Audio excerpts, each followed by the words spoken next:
Welcome to our channel. నేను మీ లక్ష్మణ్. ప్రస్తుతం మనతో పాటు ఉన్నారు అంటే రియల్ ఎస్టేట్ రంగంలో ఆ పేరు పరిచయం అక్కర్లేదు, డాక్టర్ శ్రవంతి ఎలసిరి గారు, ప్రముఖ రియల్ ఎస్టేట్ ఎక్స్పర్ట్ మనతో పాటు ఉన్నారు. మేడం నమస్తే. నమస్తే లక్ష్మణ్ గారు. మీ ఇంటర్వ్యూస్ చూసిన తర్వాత చాలామంది మీ పేరు తెలియని వాళ్ళు అయితే లేరు. సో అంటే రియల్ ఎస్టేట్ వర్గాల్లో కూడా మీ పేరు బాగా, నా పేరుతో పాటు సబ్జెక్ట్ కూడా వాళ్ళకి సబ్జెక్ట్ని బట్టే పేరు ఎవరు డాక్టర్ ఎలసిరి అని చెప్పి కూడా చాలా మంది అడుగుతూ ఉన్నారు. సో మొత్తం మీద మనం ఒకసారి గమనించామంటే లాస్ట్ 6 months నుంచి మనం ఒకసారి రియల్ ఎస్టేట్ మార్కెట్ ఏ విధంగా ఉందో మనం చూస్తూనే ఉన్నాం. అంటే ప్రతి ఎలక్షన్లు 5 సంవత్సరాలకు వస్తూ ఉంటాయి, పోతూ ఉంటాయి. ఒక 3 months మార్కెట్ కొంచెం స్టేబుల్గా ఉంటుంది. సో ఎలక్షన్లు అయిపోయినాయి, రిజల్ట్ వచ్చినాయి, కొత్త గవర్నమెంట్ కూడా ఫామ్ అయిపోయింది. అయినా కానీ మార్కెట్ అదే నడుస్తుంది. రేపు పార్లమెంట్ ఎలక్షన్ అయిపోయే వరకు ఇలానే ఉంటుంది. పార్లమెంట్ ఎలక్షన్ తర్వాత కొంచెం వేగం పెరిగే అవకాశం ఉందని చెప్పి కూడా స్వయాన ముఖ్యమంత్రి రేవంత్ రెడ్డి గారే చూడడం కూడా జరిగింది. అది నిజమేనంటారా మేడం? మార్కెట్ నిజంగానే డల్గా ఉందా? రేపు పార్లమెంట్ ఎలక్షన్ తర్వాత పెరిగే అవకాశం ఉంది? డల్ అనే పదం కంటే కూడా స్టాగ్నేషన్ అండి. ఒక చోట వచ్చి ఆగిపోతాం కదా, అట్లా స్టాగ్నేటెడ్గా ఉంది మార్కెట్. దానికి రీజన్ వచ్చి ముఖ్యంగా చెప్పుకోవాలి అంటే ముందు సెంటిమెంట్ చాలా వరకు వర్క్ అయిందండి. అంటే స్టేబుల్ గవర్నమెంట్ ఉన్నింది అనుకోండి, ఈరోజు మనం అసలు ఏ రేట్లో దొరుకుతుంది, ఎక్కడ దొరుకుతుంది అని ఎవ్వరు ఆలోచించకపోతుండే, కొనకపోతే మిస్ అయిపోతామేమో అన్న ఆపర్చునిటీతో మళ్ళీ అంటే యథావిధిగా అన్ని అంటే పాలసీస్ కూడా కంటిన్యూషన్ ఉంటుంది కాబట్టి ఎవరికి అలాంటి వెయిట్ అండ్ వాచ్ కానీ పానిక్ మోడ్ కానీ వచ్చేది కాదనమాట. సో వేరాస్ మనం కొత్త వేవ్ చూసాం. కొత్త గవర్నమెంట్ రాగానే ఫస్ట్ వాళ్ళు సెటిల్ డౌన్ అవ్వాలి. ముందు వాళ్ళు ఇచ్చిన హామీలు కావచ్చు, వాట్ ఎవర్, వాళ్ళు వచ్చిన వెంటనే రియల్ ఎస్టేట్ని రెవెన్యూని పెంచేసే లాంటి ఆప్షన్స్ ఫస్ట్లోనే ఏం తీసుకోలేదు.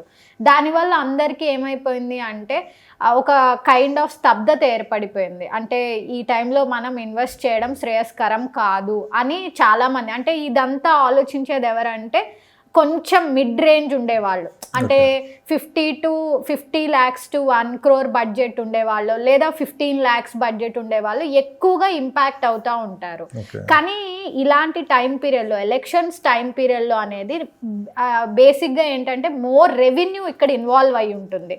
అంటే more of transactions, cash transactions, నగదు బదిలీ అవ్వడం ఇలాంటివి జరుగుతూ ఉంటాయి. అలాంటప్పుడు ఎలక్షన్స్ టైంలో మోర్ ఫోకస్ ఉంటుంది కాబట్టి పెద్దగా ట్రాన్సాక్షన్స్ అనేవి జరగవు. అది మిడ్ ఇన్వెస్టర్స్కి ఎలాంటి ఇంపాక్ట్ ఉండదండి. కోట్లల్లో లావాదేవీలు జరిగే వాళ్ళు రిస్క్ ఎందుకు ఈ టైంలో అని చెప్పి పర్మిషన్స్ తెచ్చుకునే ప్రాజెక్ట్స్ని కొంచెం ఆపడము, లేదా తర్వాత ఎక్వైర్ చేయాలని అనుకోవడము, బిజినెస్ చేసే వాళ్ళకి అది ఇంపాక్ట్ ఉంటుంది. కానీ ఒక మిడ్ రేంజ్ ఆఫ్ ఇన్వెస్టర్కి పెద్దగా ఇంపాక్ట్ ఉండదు. ఫ్లాట్ తీసుకోవాలన్నా they can do online transaction, bank loan వస్తుంది చక్కగా. బ్యాంక్ లోన్కిను వచ్చిన గవర్నమెంట్కి సంబంధం లేదు కదా. మీ సిబిల్ స్కోర్ బాగుంటే 80% లోన్ తెచ్చుకోవచ్చు, 50% లోన్ తెచ్చుకోవచ్చు. ఇంక్లూడింగ్ అప్రూవ్డ్ ప్లాట్స్కి కూడా మనకు లోన్లు వస్తాయి.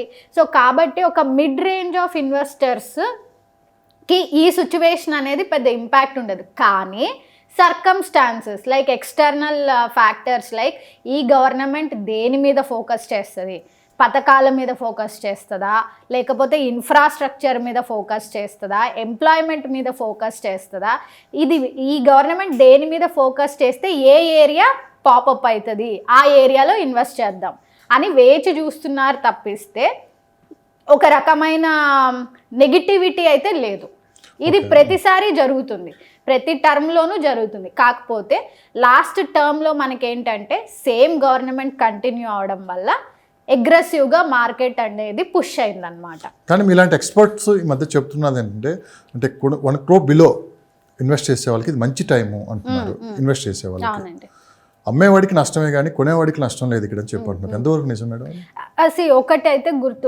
ఒకటి గుర్తు బాగా పెట్టుకోవాల్సిన విషయం ఏంటంటే అండి, ఈ రోజు ఏ ఒక్కరు ల్యాండ్ కొని లేఅవుట్ వేయలేదు, ఏ ఒక్కరు హై రేజెస్ నిన్న మొన్న వేయలేదు. ఇవన్నీ ప్రోడక్ట్స్ అంటే ఒక లేఅవుట్లో లేఅవుట్కి పర్మిషన్ రావాలన్నా 1 year టైం పీరియడ్, ఒక రేరా రావాలన్నా ఒక 1.5 year అయితే పర్మిషన్స్కే వెళ్ళిపోతుంది. వేరాజ్ హై రేజెస్ తీసుకోవాలి అంటే land acquisition, bank approvals and construction start అయ్యి హ్యాండ్ ఓవర్ రావాలంటే 3 years 3 to 4 years అనుకుందాం. అవును. ఈ ప్రాజెక్ట్స్ అన్ని ఎప్పుడు స్టార్ట్ అయ్యి ఉంటాయి? 2020లో స్టార్ట్ అయ్యి ఉంటాయి. అప్పుడైతే సేమ్ ఇండెక్సే ఉన్నింది కదా, సేమ్ గవర్నమెంట్ ఇండెక్సే ఉన్నింది కదా. సో వాళ్ళు కొన్నప్పుడు వాళ్ళకి రా ప్రోడక్ట్ అంటే రా ల్యాండ్ ఎంతకు వచ్చి ఉంటుందో దాన్ని బట్టి ప్రైజెస్ అనేవి డిటర్మైన్ చేస్తున్నారు. అవును. సో అక్కడ ఎక్కడైనా ఓ 500 అది నార్మల్గానే తగ్గిస్తారు డిస్కౌంట్ బేస్డ్ అపాన్ మన పేమెంట్ టైమ్ లైన్స్ని బట్టి కావచ్చు, లేదా మనం ఎక్కువ పోర్షన్ ఎంత తొందరగా కడతామనే దాన్ని బట్టి ఎవరైనా 500 డిస్కౌంట్ ఇస్తారు. బేస్డ్ అపాన్ బిల్డర్ రిప్యుటేషన్ని బట్టి, క్లయింట్ రిలేషన్షిప్ని బట్టి నార్మల్గానే 500 దొరుకుతుంది. అంతకు మించి 8,000 ప్రోడక్ట్ని 4,000కి అయితే ఎవరు ఇవ్వట్లేదు. అస్సలు ఇవ్వట్లేదు. ఎందుకు ఇవ్వట్లేదు? రా ప్రోడక్ట్ ఏమి నిన్న మొన్న కొనలేదు వాళ్ళు, ఎప్పుడో 3 ఏళ్ల క్రిందట కొని రన్నింగ్లో ఉన్న ప్రోడక్ట్స్ని 500-1,000 రూపాయలు డిస్కౌంట్ ఇవ్వడానికి ఇంట్రెస్ట్ చూపిస్తారు. కానీ అంటే ఇన్వెంటరీ ఫాస్ట్గా మూవ్ అవ్వాలని, అంతే తప్పిస్తే 50% రేట్లు పడిపోయి తక్కువకైతే ఎవరు అమ్మటం లేదు. ఇది ఎవరైనా అర్థం చేసుకోవాల్సిన విషయము. 500 to 1000 అనేది దట్ ఈస్ రాయల్టీ డిస్కౌంట్. ఎవరైనా ఆఫర్ చేస్తారు దాన్ని బేస్డ్ అపాన్ వాళ్ళ బఫర్ని బట్టి. ఇప్పుడు వచ్చే ప్రోడక్ట్స్ అఫోర్డబిలిటీలోకి వస్తాయి. అంటే మరీ ఒక పర్ స్క్వేర్ ఫీట్ మరీ 13,000 కాకుండా కొంచెం అఫోర్డబుల్గా 8,000కి దొరుకుతాయి. ఏవి? కొత్త ప్రోడక్ట్స్, ఇప్పుడు ల్యాండ్ ఎక్వైర్ చేసేవాళ్ళు based upon to the new government patterns. So మనకిప్పుడున్న ప్రోడక్ట్స్ అన్నీ కూడా 3 ఏళ్ల క్రిందట స్టార్ట్ అయ్యి కంటిన్యూషన్లో ఉన్న ప్రోడక్ట్స్ కాబట్టి ఏవి రేట్లు పడిపోలేదు. మహా అంటే ఒక 500 నుంచి 1,000 రూపాయల మధ్యలో వాళ్ళకున్న బఫర్లో డిస్కౌంట్స్ అనేవి ఆఫర్ చేస్తున్నారు. అది కూడా based upon the client payment time lines అన్నమాట. మరి హెచ్ఎండిఏ కూడా ఎక్స్పాండ్ చేస్తున్నారు, అంటే ఆ పరిధి కూడా పెరుగుతుందని చెప్పి అంటున్నారు మేడం. ఇప్పటికిప్పుడు హెచ్ఎండిఏ పరిధి పెంచడం వెనక ఉద్దేశం ఏంటి, ప్రభుత్వం యొక్క ఉద్దేశం? మనము ఈ ఎగ్జిస్టింగ్ గవర్నమెంట్ యొక్క కొన్ని ప్రెస్ మీట్స్ చూసినా, ఆర్ మన హానరబుల్ సీఎం గారి ప్రెస్ మీట్స్ చూసినా, వాళ్ళు వర్టికల్ గ్రోత్ని పెద్దగా ప్రమోట్ చేస్తున్నట్టు అనిపించట్లేదు. అంటే మనకైతే అన్లిమిటెడ్ ఎఫ్ఎస్ఐ ఉంది, అంటే 100 ఫ్లోర్లైనా కట్టచ్చు. సో దానివల్ల ఏమైపోతుంది అంటే ఒక ప్లేస్లో 100 ఫ్లోర్లో ఒక ఫ్యామిలీకి యావరేజ్గా 3 అనుకుందామండి. సో అన్ని ఈచ్ ఫ్లోర్కి మినిమం ఈ రోజుట్లో మినిమం 5 నుంచి 8 అపార్ట్మెంట్స్ ఉంటున్నాయి అన్నమాట. లేదంటే కొంతమంది 10 కూడా అకామిడేట్ చేస్తున్నారు. ఒక్క హైరేజ్ బిల్డింగ్లో నుంచి 1,00,000 కార్లు పార్క్ అయ్యి బయటకు ఒకటేసారి వస్తే టైం ఇంటర్వెల్స్ని బట్టి పరిస్థితి ఏంటి అన్న కాన్సెప్ట్ వీళ్ళు ఫస్ట్ నుంచి ప్రమోట్ చేస్తున్నారు. అందుకని వీళ్ళు ఏం చేస్తున్నారంటే హారిజాంటల్ గ్రోత్, అంటే ఇలా వర్టికల్గా కాకుండా మనకు చాలా స్పేస్ అవైలబిలిటీ ఉంది. ఎంతసేపు మనము core part of Hyderabad, Banjara hills, Jubilee hills, film Nagar, Uppal, Secunderabad, ఈ నల్లకుంట లేదా డీడీ కాలనీ, ఇవే కాకుండా ఇవన్నీ కోర్ ఒక సరౌండింగ్. అక్కడ నుంచి మనం కొంచెం మూవ్ అవుట్ అయ్యి కొండాపూర్కి వెళ్ళాం, మియాపూర్కి వెళ్ళాం, గచ్చిబౌలికి వచ్చాము, ఇట్లా మణికొండకు వచ్చాం, నార్సింగి, నానక్రామ్ కూడా ఇట్లా ఎక్స్పాండ్ అవుతూ వెళ్తూ ఉన్నాం. ఈ ఎక్స్పాన్షన్ని ఇంకా ఎక్స్పాండ్ చేసే క్రమంలోనే అవుటర్ మన రింగ్ రోడ్ని మాస్టర్ ప్లాన్ని ఇంకా ఎక్స్పాండ్ చేయాలి అని అనుకుంటున్నారు, which is called mega master plan అనమాట.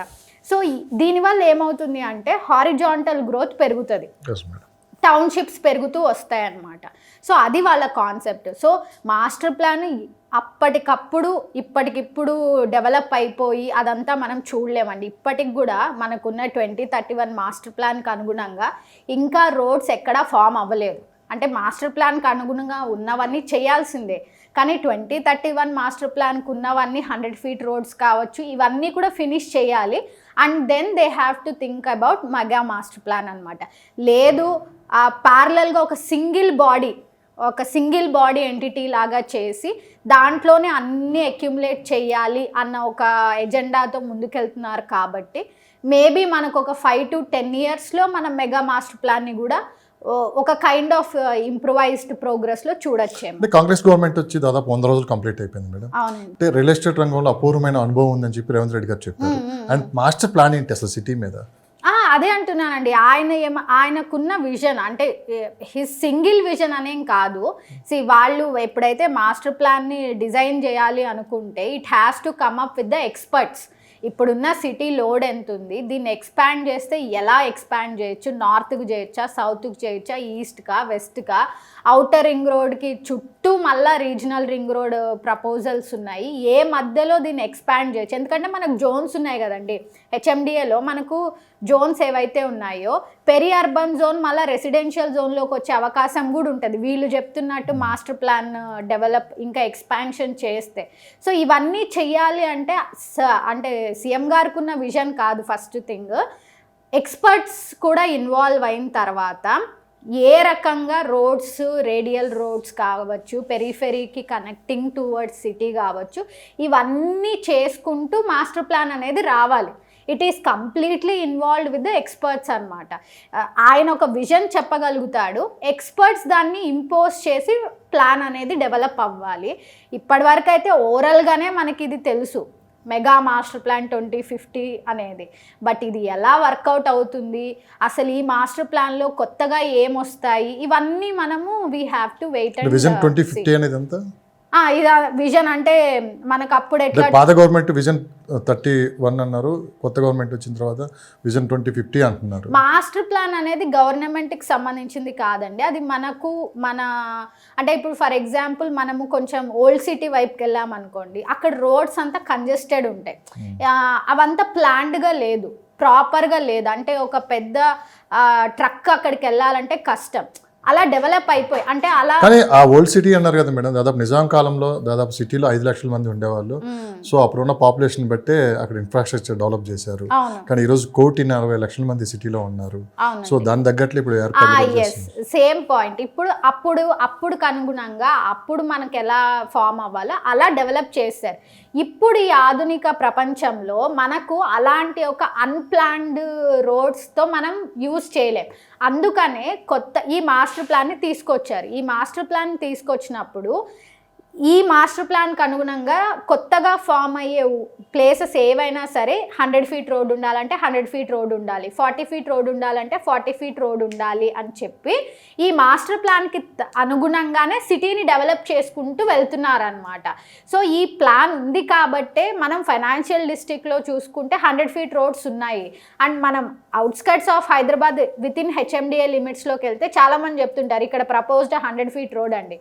సో అలా మాస్టర్ ప్లాన్కి అనుగుణంగా 100 ఫీట్ రోడ్స్ని డెవలప్ చేసుకుంటూ, నాట్ ఓన్లీ 100 ఫీట్ రోడ్స్, ఆ జోన్స్, స్పెషల్ ఎకనామిక్ జోన్స్ అంటే అక్కడ ఆ కంపెనీస్కి ఆ అలొకేషన్స్ ఇవ్వాలి, రైల్వే, ఎవ్రీథింగ్ ఆ జోన్స్కి అనుగుణంగా వాళ్ళు అలాట్మెంట్స్ చేసుకుంటూ వెళ్ళాలన్నమాట.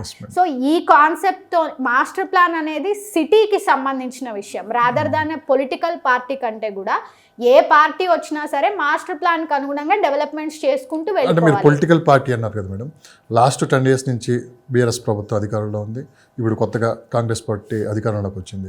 అంటే బీఆర్ఎస్ పార్టీ ఎలాంటి పాలసీలు తీసుకొని వచ్చింది రియల్ ఎస్టేట్ రంగంపై? సో ఇప్పుడున్న కాంగ్రెస్ గవర్నమెంట్ ఆ పాలసీలు మొత్తం కంటిన్యూ చేసే అవకాశం ఉందా? సో ఆ పాలసీలు ఏవి కట్ చేసే అవకాశం ఉందా? ఇందులో బిగ్గెస్ట్ థింగ్ అయితే ధరణి అయితే మనకు ప్రీవియస్ గవర్నమెంట్ టీఆర్ఎస్ ఉన్నప్పుడే, అంటే ఇప్పుడు బీఆర్ఎస్ ఉన్నప్పుడే వచ్చింది. So this government is more of ధరణిని ప్రక్షాళన చేసి, కానీ ధరణిని తీసేయట్లేదు, ధరణిని ప్రక్షాళన చేయాలనేది బిగ్గెస్ట్ చేంజ్ అదైతే. కానీ ధరణి అనేది ఒక రకంగా చాలా ఈజీ పోర్టల్, కొంచెం వెరీ యూజర్ ఫ్రెండ్లీగా ఉంటుంది అనమాట.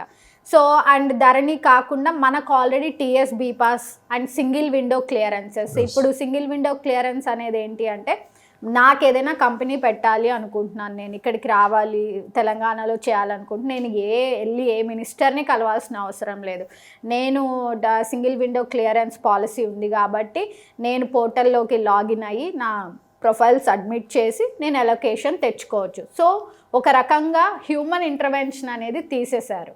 అండ్ మోస్ట్ ఇంపార్టెంట్, కొన్ని అనౌన్స్డ్ ప్రాజెక్ట్స్ ఏవైతే ఉన్నాయో వాటిల్లో రీజనల్ రింగ్ రోడ్ని పాజిటివ్గానే కంటిన్యూ చేస్తున్నారు. అండ్ కొన్ని ల్యాండ్స్ మనం ఇంతకుముందు మాట్లాడుకున్నట్టు జోన్స్ వైజ్ కొన్ని ఇండస్ట్రీస్కి అలొకేషన్స్ చేస్తున్నారు. సో రెవెన్యూ జనరేట్ అయ్యి ఎంప్లాయ్మెంట్ ఇచ్చే కంపెనీస్ని అయితే వెనక్కి పంపించరు. సో అందుకనే ఈ గవర్నమెంట్ ఎక్కడైతే ఎలాంటి కొన్ని పాలసీస్ని ఏవైతే ఇంప్లిమెంట్ చేశారో in the basis of investing sectors, అంటే కంపెనీస్ వచ్చి వాళ్ళు ఇక్కడ ఎంప్లాయ్మెంట్ జనరేట్ చేయడానికి వాళ్ళ ఎస్టాబ్లిష్మెంట్ పెట్టుకోవాలి అంటే ఎలా ఉండాలి, ఈ పద్ధతులన్నిటిని నాకు తెలిసి ఫాలో అవుతారు. దాంట్లో ఎలాంటి మార్పులు అయితే ఎక్స్పెక్ట్ చేయొచ్చు, చేయకపోవచ్చు, డిపెండింగ్ వీళ్ళకి ఫ్రెండ్లీగా కూడా మార్చుకోవచ్చు. కానీ ప్రాజెక్ట్స్ విషయంలో మాత్రం అవి కంటిన్యూషన్ చేస్తారా చేయరా అనేది ఇది కంప్లీట్లీ బేస్డ్ అపాన్ వాళ్ళ విజన్కి తగ్గట్టు. ప్రాజెక్ట్ అన్నారు, కోకాపేటలో ఎకరం 100 కోట్ల రూపాయలు అని చెప్పి దేశవ్యాప్తంగా ఒక సంచలనం అయితే మారిపోయింది. అంటే చెట్టు పేరు చెప్పి కాయలు అమ్ముకున్నట్టు అక్కడ 100 కోట్ల రూపాయల ల్యాండ్ చూపించి చుట్టుపక్కల విపరీతంగా రేట్లు పెంచేసి అంటే సామాన్యులకు అందుబాటులో ధరలో లేకుండా అమ్మేస్తున్నారు భూములు అని చెప్పి కూడా వినిపిస్తున్నమాట. అది ఎంతవరకు నిజం? ఇన్వెస్ట్ చేసే వాళ్ళకి అసలు అక్కడ ఇన్వెస్ట్ చేయొచ్చా? కేవలం అక్కడ 100 కోట్ల రూపాయల ల్యాండ్ ఉందని చెప్పి చుట్టుపక్కల వాళ్ళు పెంచిన రేటుకి తీసుకోవడం ఎంతవరకు కరెక్ట్ అండి? ఆక్షన్ అనేది ఏంటంటే అండి, ఫస్ట్ మనం 1 రూపీతో కూడా స్టార్ట్ చేయొచ్చు. 1 రూపీ ఇప్పుడు మన ఆక్షన్ చేసేటప్పుడు ఫస్ట్ ఇనీషియల్గా 1 రూపీ అని అనౌన్స్ చేస్తారండి. మన ఇద్దరమే పోటీ ఆప్షన్ గురించి మాట్లాడలేదు.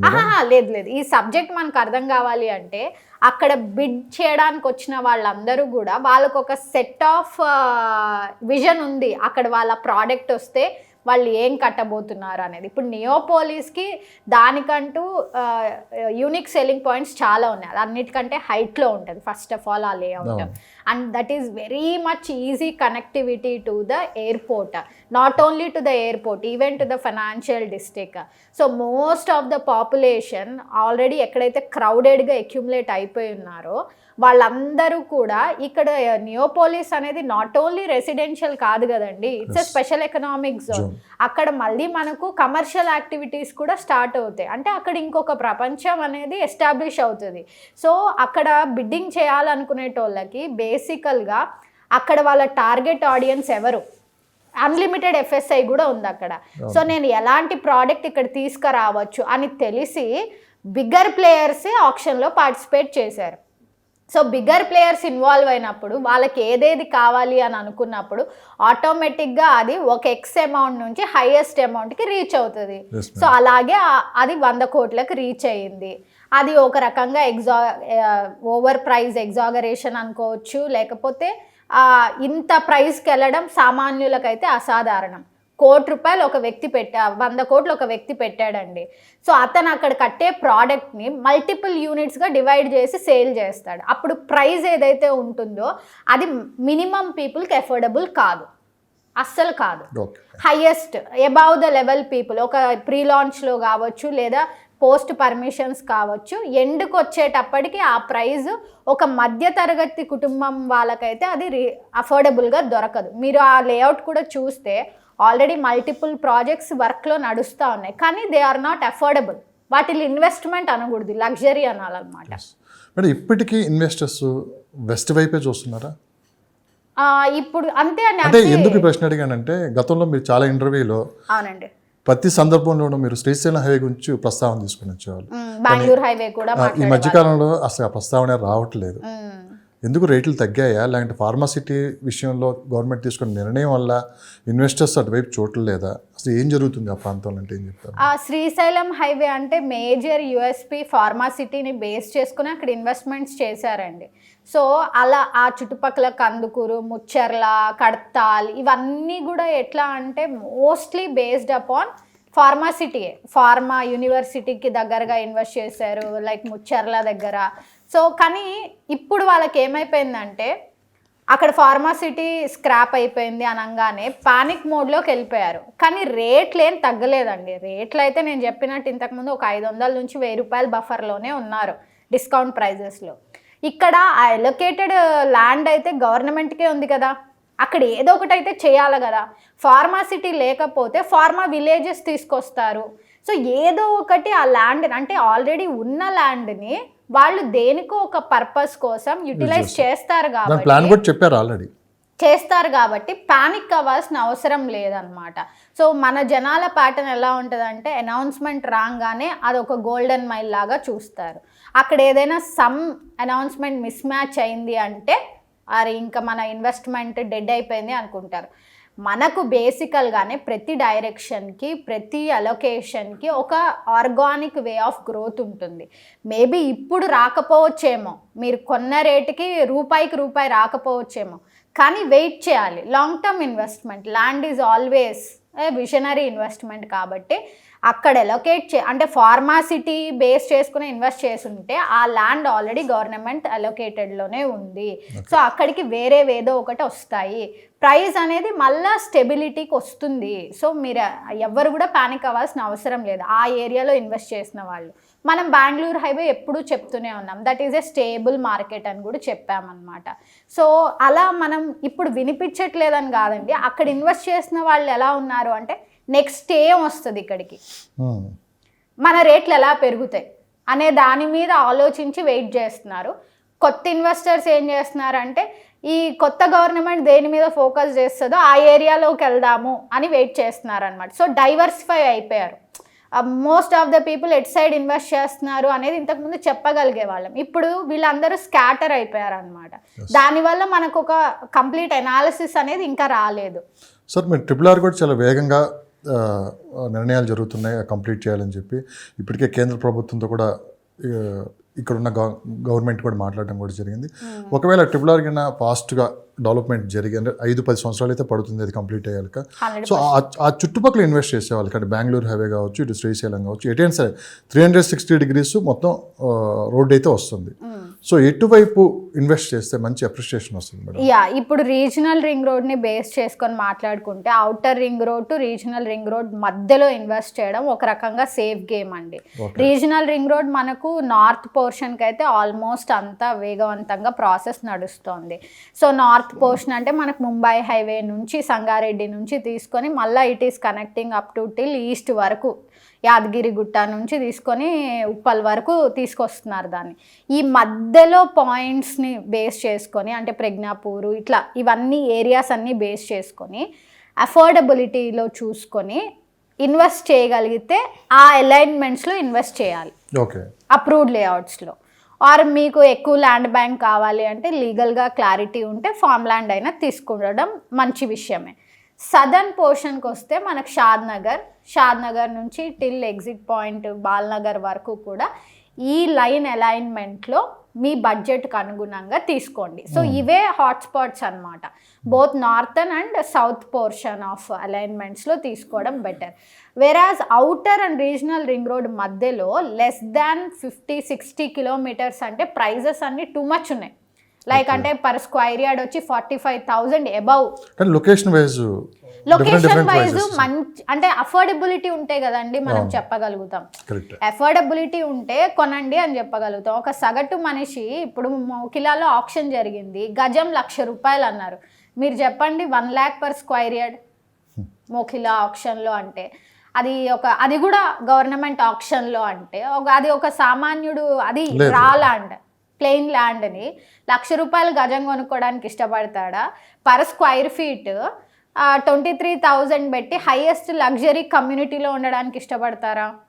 సో ఇది బేసికల్గా ఏంటంటే వాళ్ళ సోషల్ సెక్యూరిటీని బేస్ చేసుకొని వాళ్ళు ఎక్కడ ఇన్వెస్ట్ చేయాలనే దాని మీద ఆలోచిస్తూ ఉంటారు. సో కాబట్టి ఇప్పుడు అంటే అవుటర్ రింగ్ రోడ్ ఉన్నప్పుడు మిస్ అయిన వాళ్ళు ఆపర్చునిటీని ఇప్పుడు రీజనల్ రింగ్ రోడ్కి అవుటర్ రింగ్ రోడ్కి మధ్యలో బడ్జెట్ సపోర్ట్ చేస్తే కొనండి. లేకపోతే రీజనల్ రింగ్ రోడ్ ఎగ్జిట్ పాయింట్స్ని బేస్ చేసుకొని ఆ చుట్టుపక్కల రేడియస్లలో కొనండి. బడ్జెట్ సపోర్ట్ చేస్తే మీరు కొనండి అన్నారు. మనకి అసలు అందుబాటు ధరలోనే ఉన్నాయా ప్రజెంట్ మార్కెట్? ఇప్పుడు మనం మాట్లాడుకున్నాం కదండి, అవుటర్ రింగ్ రోడ్కి రీజనల్ రింగ్ రోడ్కి మధ్యలో కుదరదు. హెచ్ఎండిఏకి వెళ్ళామనుకోండి, మనకు లెస్ దాన్ 30 kilometers 40 kilometers అయితే 45,000 rupees per square yard ఉన్నాయి. అవి పెద్దవి కూడా కాదు, 200 square yards 300 square yards. So అవి కొనుక్కొని ఎవాపరేట్ అయిపోతారు. అంటే 1 crore అబౌవ్ అయిపోతుంది ఇన్వెస్ట్మెంట్ వాళ్ళకి. సో ఆ 1 crore పెట్టే బదులు కొంతమంది ఎలా ఆలోచిస్తారు, ఇల్లు కొనుక్కోవచ్చు కదా, లేదా 50 lakhsలో ఇంకొక 2 BHK కొనుక్కొని రెంట్కి ఇవ్వచ్చు కదా. ఎప్పుడు ఫ్లాట్ ఈ కాన్వర్జేషన్ ఎప్పుడు రన్ చేస్తానే ఉంటారు అనమాట. ప్రెజెంట్ ట్రెండింగ్ ఏం నడుస్తుంది మేడం హైదరాబాద్ ట్రెండింగ్? మోస్ట్లీ అండి ఎక్కువగా పీపుల్ ఫస్ట్ ప్రిఫరెన్స్ ఇంటికే ఇస్తారు. ఫస్ట్ వీకెన్ అంటే ఇండెక్స్ ప్రకారం చెప్పుకోవాలి అంటే ఇప్పుడు 110 తీసుకుందాం అని. మరి ఎందుకు ఎక్స్పర్ట్స్ ఎక్కువ ఓపెన్ ప్లాట్స్ కొనండి అని చెప్తారు? ఎందుకంటే రిటర్న్స్ ఎక్కువ ఉంటాయి, డిప్రిసియేషన్ ఉండదు. ఇప్పుడు ఫ్లాట్ అనుకోండి, మనం కొన్న వెంటనే మనకు దాని ఇంటీరియర్స్ అన్నీ చేసుకొని మనం దాన్ని ఎంజాయ్ చేయడానికి లగ్జరీగా పెట్టుకుంటాం. కాకపోతే ప్రైస్ పెరుగుతుందనే చెప్తారు. ఇప్పుడు నేను ఒక 5,000 రూపీస్ పర్ స్క్వేర్ ఫీట్లో కొన్నాను అనుకోండి, ఒక 3 ఇయర్స్కి అది ఒక 8,000 అయిందని చెప్తారు. కానీ నేను 8,000కి రీసేల్ చేయాలంటే ఆల్రెడీ ఇంకో కొత్త బిల్డర్ వచ్చి ఉంటాడు. అతను మళ్ళీ ప్రీ లాంచ్లోనో లేకపోతే 1 ఇయర్ హ్యాండ్ ఓవర్ టైంలో అతను ఒక 6,572లో చేస్తూ ఉంటారు. అంటే హయ్యర్ ద స్క్వేర్ ఫీట్ వెళ్ళే కొద్దే దాని రీసేల్ వాల్యూ తగ్గుతూ వస్తూ ఉంటుంది. ఇండిపెండెంట్ హౌస్ అనుకోండి, మీకు మంచి అప్రిసియేషన్ ఉంటుంది. ఇలాంటి కమ్యూనిటీస్లో గేటెడ్ అంటే మన కల్చర్ ఇప్పుడు రీసెంట్గా అయితే హై రైజెస్ అయిపోయింది కదండి, గేటెడ్ కమ్యూనిటీస్ అయిపోయింది. సో గేటెడ్ కమ్యూనిటీస్లో ఏమవుతుంది అంటే, ఇప్పుడు మన దగ్గర మాట్లాడుకుంటే హైయెస్ట్ వచ్చేసరికి 23,000 rupees per square feet run అవుతుంది ఒక పర్టికులర్ రిప్యూటెడ్ బ్రాండెడ్ ప్రాజెక్ట్ అయితే. సో ఆ ప్రైస్లో కొని, ఆ ప్రైస్లో ఇంటీరియర్స్ చేయించుకొని, ఆ ప్రైస్లో రీసేల్కి వెళ్ళాలి అంటే అవతలు కొనేవాడి దగ్గర ఇంకో 20 కోట్లు ఉండాలి. ఎందుకంటే ఈ ఫస్ట్ కొన్నోడికి 6 కోట్లు అయి ఉంటుంది, సెకండ్ కొనేటోడి దగ్గర ఇంకో 20 కోట్లు మినిమం బఫర్ ఉండాలన్నమాట. సో ఈ ఫ్యాక్టర్స్ అన్నిటిని బేస్ చేసుకొని డిప్రిసియేషన్ సమ్టైమ్స్ మోర్ ఎక్కువగా ఉంటుంది. కాబట్టి ల్యాండ్ మీద ల్యాండ్ మీద ఇన్వెస్ట్ చేస్తే మీరు ఎక్కువ రోజులు దాన్ని సస్టైన్ చేయగలిగితే మోర్ ద ప్రైస్ వస్తుంది అని చెప్తారనమాట. మేడం, ఒక విషయం స్పష్టంగా చెప్పండి. దాదాపు 71% పీపుల్, రిచెస్ట్ పీపుల్ అంతా రియల్ ఎస్టేట్లో ఇన్వెస్ట్ చేస్తున్నారు. అవునండి. అందుకే రేట్లు విపరీతంగా పెరిగిపోయి సామాన్యులకు అందుబాటు ధరల్లో లేవు రేట్లు అని చెప్పి బయట వినిపిస్తున్నమాట. ఎందుకు రిచెస్ట్ పీపుల్ కూడా తిరిగి మళ్ళీ రియల్ ఎస్టేట్లో ఇన్వెస్ట్ పెట్టడం అంటే రూపాయికి రూపాయి వచ్చేది ఇక్కడే అండి. స్టాక్స్ కావచ్చు, మ్యూచువల్ ఫండ్స్ కావచ్చు, ఈవెన్ గోల్డ్ కూడా నేను ఈరోజు 6,000కి కొన్నాను అనుకోండి, ఏ తాకట్టు పెట్టేవాడి దగ్గరికైనా 6,000 ఇస్తాడు వాడు. ఆర్నమెంట్కి దేనికి ఇస్తాడు? నా దగ్గర ఏ బిస్కెట్ ఉంటేనో ఇస్తాడు. ఆర్నమెంట్కి ఇస్తాడా? సో అదే ల్యాండ్ అనుకోండి, నేను ఈరోజు 10,000 గజం కొన్నానండి, ఒక 5 ఏళ్ళు 6 ఏళ్ళు అయింది. 6 ఏళ్ళు అయిన తర్వాత నేను అమ్మాలి అనుకుంటే నాకు 10,000కి 8,000 వస్తుందా? 10,000కి మినిమం 13,000 వస్తుందా? 13,000 వస్తుంది. మరి ఎందులో వాల్యూ ఎక్కువ ఉంది చెప్పండి? స్టాక్స్లో లేదు, మ్యూచువల్ ఫండ్స్లో లేదు, ఎస్ఐపిస్లో లేదు, గోల్డ్లో లేదు. గోల్డ్ అనేది ఇమీడియట్ లిక్విడేషన్, అంతే. అది రోజుకి అదొక పెరుగుతా వెళ్తూ ఉంటుంది అనమాట. సరే, మనం అప్రూవ్డ్ లేఅవుట్స్లో కొన్నాము, లోన్ కావాలి, తీసుకెళ్ళి బ్యాంక్లో పెట్టామంటే వాడు లోన్ ఇస్తాడు. సింపుల్ కదండి. ఆ లోన్ కూడా మార్కెట్ వాల్యూకి అనుగుణంగా ఇస్తాడు. సో 100% ల్యాండ్ మీద ఉండడం ఇన్వెస్ట్మెంట్ అనేది మనకు చాలా విషయాల్లో హెల్ప్ అవుతుంది. ప్లస్ మనకు 1 రూపీకి ఎట్లేదన్నా రూపాయికి రూపాయి వస్తుంది. లేదు, మార్కెట్ కండిషన్స్ బాగుండి మనం ఏ విజన్తో అయితే ఆ ఏరియాస్లో ఇన్వెస్ట్ చేసామో అవన్నీ అక్కడ వచ్చేసాయి అనుకోండి, మనకి ఇంకా డబుల్ ద ప్రాఫిట్స్ వస్తాయి. అంటే మీ ఇంటర్వ్యూస్ చూసుకోవచ్చు, లేదంటే మీ కస్టమర్స్, ఓల్డ్ కస్టమర్ మిమ్మల్ని చాలా మంది ఫాలో అవుతుంటారు. అంటే మీరు చెప్పే సలహాలు చూసాను, చాలా మందికి ఉపయోగపడ్డాయి, చాలా మంది కూడా మీ వల్ల లాభపడ్డాలు కూడా ఉన్నారు. అంటే కొంతమంది అడుగుతున్నారు, అంటే ఇప్పుడు రైట్ టైం ఏంటి, ఎక్కడ ఇన్వెస్ట్ చేయొచ్చు? సో ఒకవేళ ఇన్వెస్ట్ చేయాలనుకుంటున్నాం, దాన్ని ఏ విధంగా ఇన్వెస్ట్ చేయాలి? ఒక 1 CR ఉంది మేడం, 1 CR ఉన్న వాళ్ళు ఓపెన్ ప్లాట్లో పెట్టాలా, విల్లా కొనుక్కోవాలా, లేదంటే ఐరేజ్ బిల్డింగ్ ఆ రేట్లో వస్తే కొనుక్కోవాలని చెప్పి చాలా మంది అడుగుతున్నారు. ఇప్పుడున్న పొజిషన్లో మీరు దేనికి సపోర్ట్ చేస్తారు? ఇందులో ఏంటంటే 1 crore అనేది మీరు స్పెసిఫై చేశారు మీ బడ్జెట్. 1 crore వల్లే ఎక్కువ మంది అడుగుతున్నారు. 1 crore అనేది మీరు స్పెసిఫై చేశారు, that is decent amount. So 1 crore మీది ఫస్ట్ ఇన్వెస్ట్మెంట్ అనుకోండి. మీకు సోషల్ సెక్యూరిటీ అంటే ప్రతి ఒక్కరికి ఏముండాలండి? ఇల్లు, కారు. అందరూ మనల్ని ఫస్ట్ అదే అడుగుతారు. దాంతోనే వీళ్ళందరూ ఏం చేస్తారు, ఎనీ యంగ్స్టర్స్ కావచ్చు, లేకపోతే కొంచెం మిడ్ ఏజ్లో ఉన్న వాళ్ళు ఇల్లు కావాలి అన్న ప్రెషర్లో వెళ్ళిపోయి ఇంటికి వెళ్ళిపోతారు. బేస్డ్ అపాన్ 80% లోనో 50% లోన్కో వెళ్ళిపోతారు. కానీ ఇంటికి వెళ్ళిపోయిన తర్వాత ఈఎంఐ కట్టడానికి సఫర్ అవుతూ ఉంటారు. సమ్ టైమ్స్ స్టక్ అయిపోతూ ఉంటుంది ఒక అమౌంట్ అక్కడ. సో నేనేమంటానంటే, ఈ సోషల్ సెక్యూరిటీ అనే దాన్ని పక్కకు పెట్టేయండి, ఇల్లు, కారు అనేది పక్కకు పెట్టండి. ఈ 1 కోటి రూపాయలని డైవర్సిఫై చేయండి. లెస్ దాన్ 45 lakhsలో ఒక ప్లాట్ తీసుకోండి, ఒక DTCP ఇన్వెస్ట్మెంట్ చేయండి, ఒక HMDA ప్లాట్ తీసుకోండి, ఇంకా మిగిలిన డబ్బుల్ని బఫర్లో పెట్టుకోండి. ఓకే, అంతే. ప్లాట్ మీదకే వెళ్ళండి. ఈ ప్లాట్ మీద కూడా 1 కోటి రూపాయలు ఒకటే చోట డంప్ చేయొద్దు. ఓకే. విల్లాకు కూడా వెళ్ళొద్దు. విల్లా కూడా మనకి ఏది లెస్ దాన్ 1 crore రాదండి. 95 lakhs అంటారు. ఎమ్యూనిటీస్ అవి ఇవి వేసుకుంటే అది 1.5 crores అయిపోతుంది. ఓకే. సో ఒకటే అమౌంట్ అక్కడ స్టక్ అయిపోతుంది. ఇంకెవరైనా వచ్చి అరే నేను పలానా చోట ప్లాట్ కొన్నాను మంచి రేట్లో వచ్చింది అంటే కూడా పాపం 10 లక్షలు కూడా తీయలేరు వాళ్ళు. ఓకే. మళ్ళీ లోన్ ఆల్రెడీ ఒక రన్నింగ్ లోన్ ఉంటుంది. ఇక ఫర్నిచర్కో లేకపోతే ఎలక్ట్రానిక్స్కి కూడా లోన్స్ పెట్టుంటారు. వీటన్నిటి వల్ల మళ్ళీ ప్లాట్కి లోన్ అప్లై చేస్తే వచ్చే ఎలిజిబిలిటీ తక్కువ ఉంటుంది. సో కాబట్టి ₹1 కోటి ఉందనుకోండి, ఒక DTCP ఒక HMDA, మిగిలిన అమౌంట్ని కొంచెం బఫర్ కుషన్లో పెట్టుకోండి. తర్వాత ఒక 5 yearsకి రీసేల్కి వెళ్ళండి. ఆ అమౌంట్ని కూడబెట్టుకుంటారు కదా, అప్పుడు ఒక బఫర్ వచ్చి ఉంటుంది. అప్పుడు కూడా మీకు ఈ ప్రాఫిట్ అర్థమైతే మళ్ళీ వాళ్ళు ప్లాట్ మీద ఇన్వెస్ట్ చేస్తారు. లేదు అనుకుంటే లేదు నాకు కొంచెం ఇంటి మీద ధ్యాస ఉంది అని అనుకుంటే అప్పుడు మీకు ఈ బర్డన్ తగ్గిపోయింది కదా, ఈ అమౌంట్ మీకు ప్లస్ అయింది. సో మీ దగ్గర కుషన్ అమౌంట్ కొంచెం ఉంది, డౌన్ పేమెంట్ కట్టుకోగా ఒక 2-3 నెలల EMIకి కూడా బఫర్ పెట్టుకోండి. అలాంటప్పుడు ఇంటికి వెళ్ళాలి. అంతేగాని ఈ రోజు ఇల్లు కొనేసిన తర్వాత నెక్స్ట్ మంత్ EMIకి మళ్ళీ సఫర్ అవ్వకూడదు. అంటే చాలామంది 1 కోటి 2 కోట్ల రూపాయలు ఇన్వెస్ట్ చేసేవాళ్ళు రియల్ ఎస్టేట్లో. ఒక అడ్వైజర్ని ఒక ఎక్స్పర్ట్ని కూర్చోబెట్టి మాట్లాడుకోవడం, కానీ ఒక లాయరు, మనకి మెయిన్ ఇవే. ఒక 10,000 రూపాయలు 15,000 ఖర్చు అవుతుంది. ఈ కేవలం 10-15 వేల రూపాయల ఖర్చు గురించి ఆలోచించి అవి ఎక్కడైపోతాయని చెప్పి డైరెక్ట్ తీసుకుపోయి 2 కోట్లు ఎక్కడో ఇన్వెస్ట్ చేస్తున్నారు. అక్కడ జరుగుతున్న పరిణామాలు ఏంటో మనం చూస్తూనే ఉన్నాం. అన్ని చోట్ల జరగదు, కొన్ని చోట్ల పూర్తిగా మోసపోతున్నారు. అవునండి.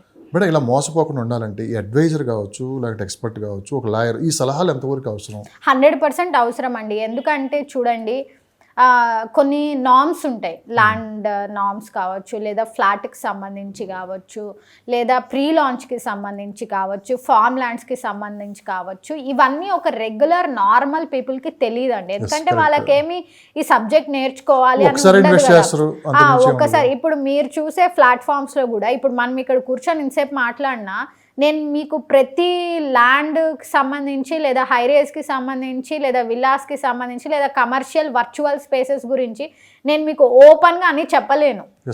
Because those are hidden business. రెగ్యులర్గా మా కాంపిటీటర్స్ చేసేది అవన్నీ బిజినెస్ సీక్రెట్సే. సో వర్చువల్ ఆఫీస్ స్పేస్ అన్నాను అనుకోండి, మీరు అసలు అదేంటి మేడం అలా ఎలా ఉంటుంది, 4 గోడలు కూడా లేకుండా ఇన్వెస్ట్మెంట్ చేస్తారా, చేయిస్తారా అని అడుగుతారు మీరు. బట్ నేను అది చెప్పలేను. నాకు కూడా కొంత పరిధి ఉంటుంది.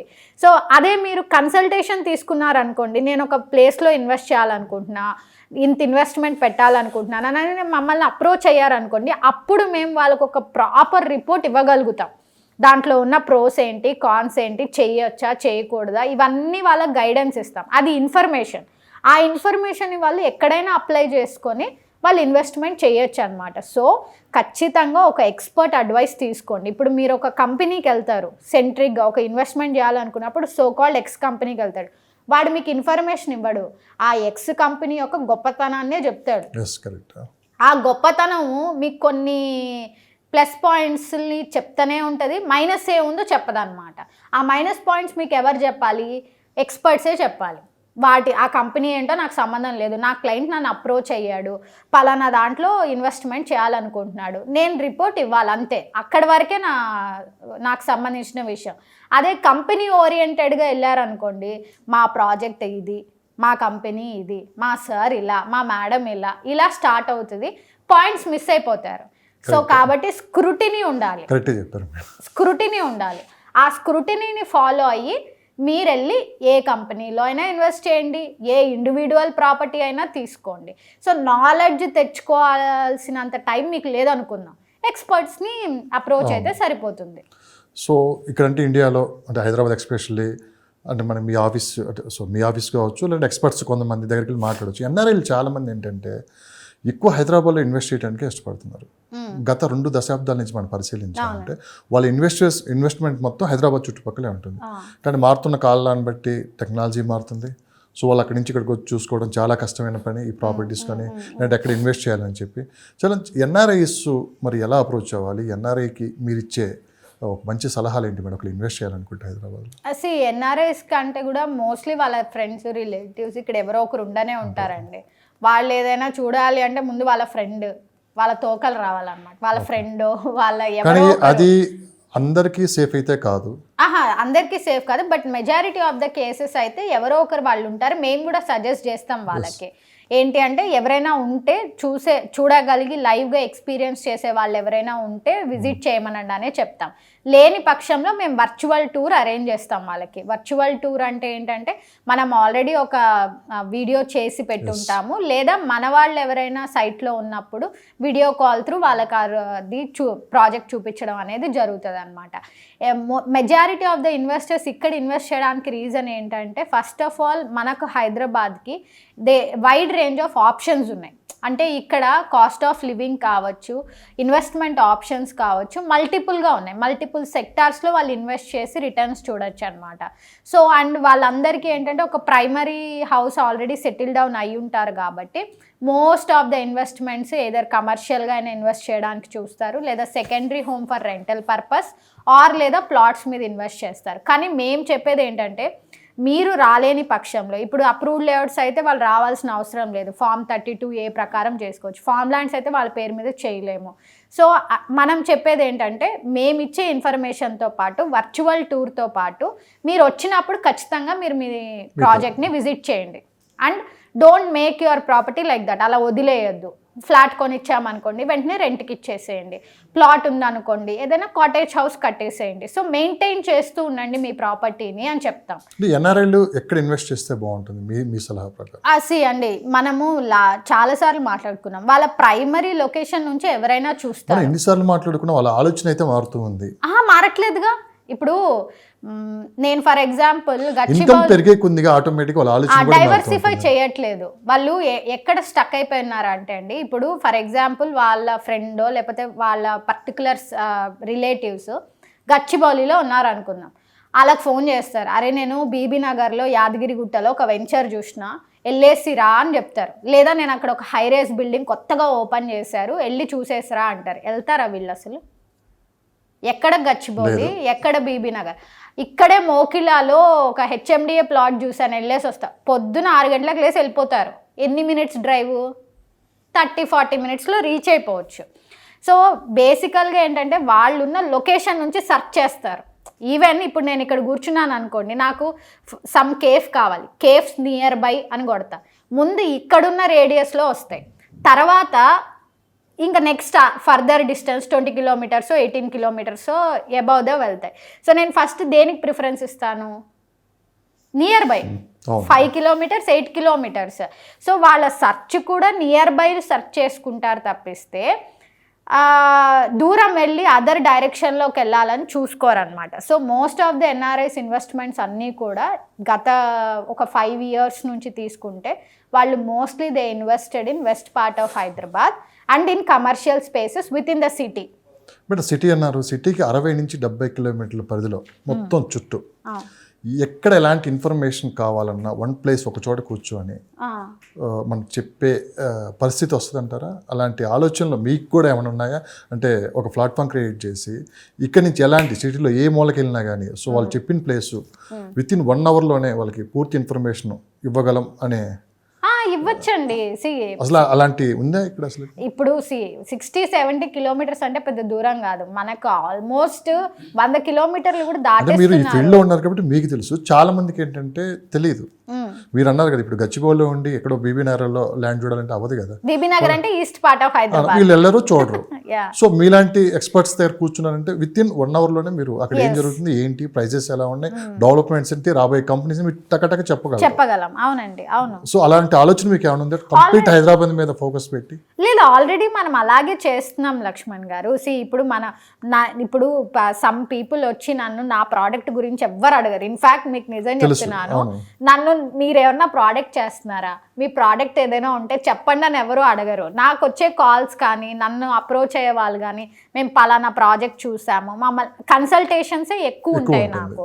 సో అలాంటప్పుడు నాకు all the directions with in the city, exterior of the city till above 150 kilometres వరకు నాకు నాలెడ్జ్ ఉంటేనే నాకు వాళ్ళ పేరు చెప్తే నాకు అర్థం అవ్వగలుగుతుంది. నాకు నాలెడ్జ్ లేదనుకోండి, వాళ్ళు ఏం పేరు చెప్పారో నాకు అర్థం కాదు. ఇప్పుడు తురకయ అంజల్ అని ఉంటుంది, మీకు అర్థమవుతుంది అది రీసెంట్గా విల్లాస్కి బూమ్ అవుతున్న ప్లేస్ అనమాట. సో మన ఈ ఏరియాస్, ఈ పేర్లు ఇవన్నీ మేము ఆల్రెడీ అనాలిసిస్ చేసుకుని మేము ఒక రిపోర్ట్ తయారు చేసుకొని పెట్టుకుంటాం. కాబట్టి ఎవరైనా ఏ రోజైనా ఏ కాల్ అయినా రావచ్చు. మాకు నియర్ బై లొకేషన్, మాకు తెలిసిన లొకేషన్ రావచ్చు, ఫార్ రావచ్చు, ఎక్కడి నుంచైనా కాల్స్ రావచ్చు మాకు. ఇర్రెస్పెక్టివ్ ఈ స్టేట్ కూడా కాదు, కొన్నిసార్లు అయితే ఎక్కడో ఇన్వెస్ట్మెంట్స్ చేస్తాము అని చెప్పి ఆంధ్ర నుంచి కూడా కాల్స్ వస్తాయి, అదర్ స్టేట్స్ నుంచి కూడా కాల్స్ వస్తాయి. సో మాకు ఒక జనరల్ అవేర్నెస్ అయితే ఉండాలి. సో మమ్మల్ని అప్రోచ్ అయితే we can guide them in which directions, what way, at what budget they can invest. Doctor Sravanthi గారిని అంటే ఇప్పుడు జరిగిన ఇంటర్వ్యూస్ కావచ్చు, మీ ఆర్టికల్స్ నేను చాలా చదివాను, ఒకే ఒక విషయంలో విమర్శిస్తూ ఉంటారు. అంటే మిమ్మల్ని పొగిడే వాళ్ళు ఎంతమంది ఉంటారు, విమర్శించే వాళ్ళు కూడా అంతే. ఆ విమర్శ ఏంటంటే, గతంలో మీరు 111 గురించి మాట్లాడినప్పుడు చాలామంది మీ మీద, అంటే ఇన్వెస్టర్స్ కాదులే కానీ, సో ఒక వర్గం మీ మీద కొంచెం గుర్రుగా ఉంది, మేము విన్నాము, మీరు కూడా కాల్స్ వచ్చాయని చెప్పి కూడా విన్నాం. కానీ ఆ రోజు శ్రవంతి గారు చెప్పింది ఆ రోజు ఎందుకు చెప్పారు 111 విషయంలో అంత ముక్కుసూటిగా అనేది ఈరోజు అర్థమవుతుంది. ఎందుకంటే బెంగళూరు విషయం తీసుకున్నా ఒక్కసారిగా వాటర్ ప్రాబ్లం వచ్చి ఈరోజు దేశవ్యాప్తంగా పెద్ద చర్చ అయితే నడుస్తుంది. భవిష్యత్తు ఏంటి అక్కడ అని చెప్పి కూడా ఒక డైలమా పరిస్థితిలో ఉంది. ఓవరాల్గా అన్ని రంగాల మీద అక్కడ పెట్టుబడింది. ఏ రకంగా అంటే చివరికి బెంగళూరు లాంటి సిటీలో ఉండే వ్యక్తికి పెళ్లి కావాలన్నా కానీ కేవలం అక్కడ వాటర్ లేదు అని చెప్పి ఇవ్వట్లేదని చెప్పి కూడా అది కూడా పేపర్లో చదవటం కూడా మనం విన్నాం. కానీ అలా హైదరాబాద్కి అలాంటి పరిస్థితి రాకూడదని చెప్పి ఆ రోజుల్లోనే మనకు జీవో కావచ్చు, లేకుంటే వాటర్ సంబంధించి మొత్తం మాస్టర్ ప్లాన్ అయితే రెడీ చేసి పెట్టారు.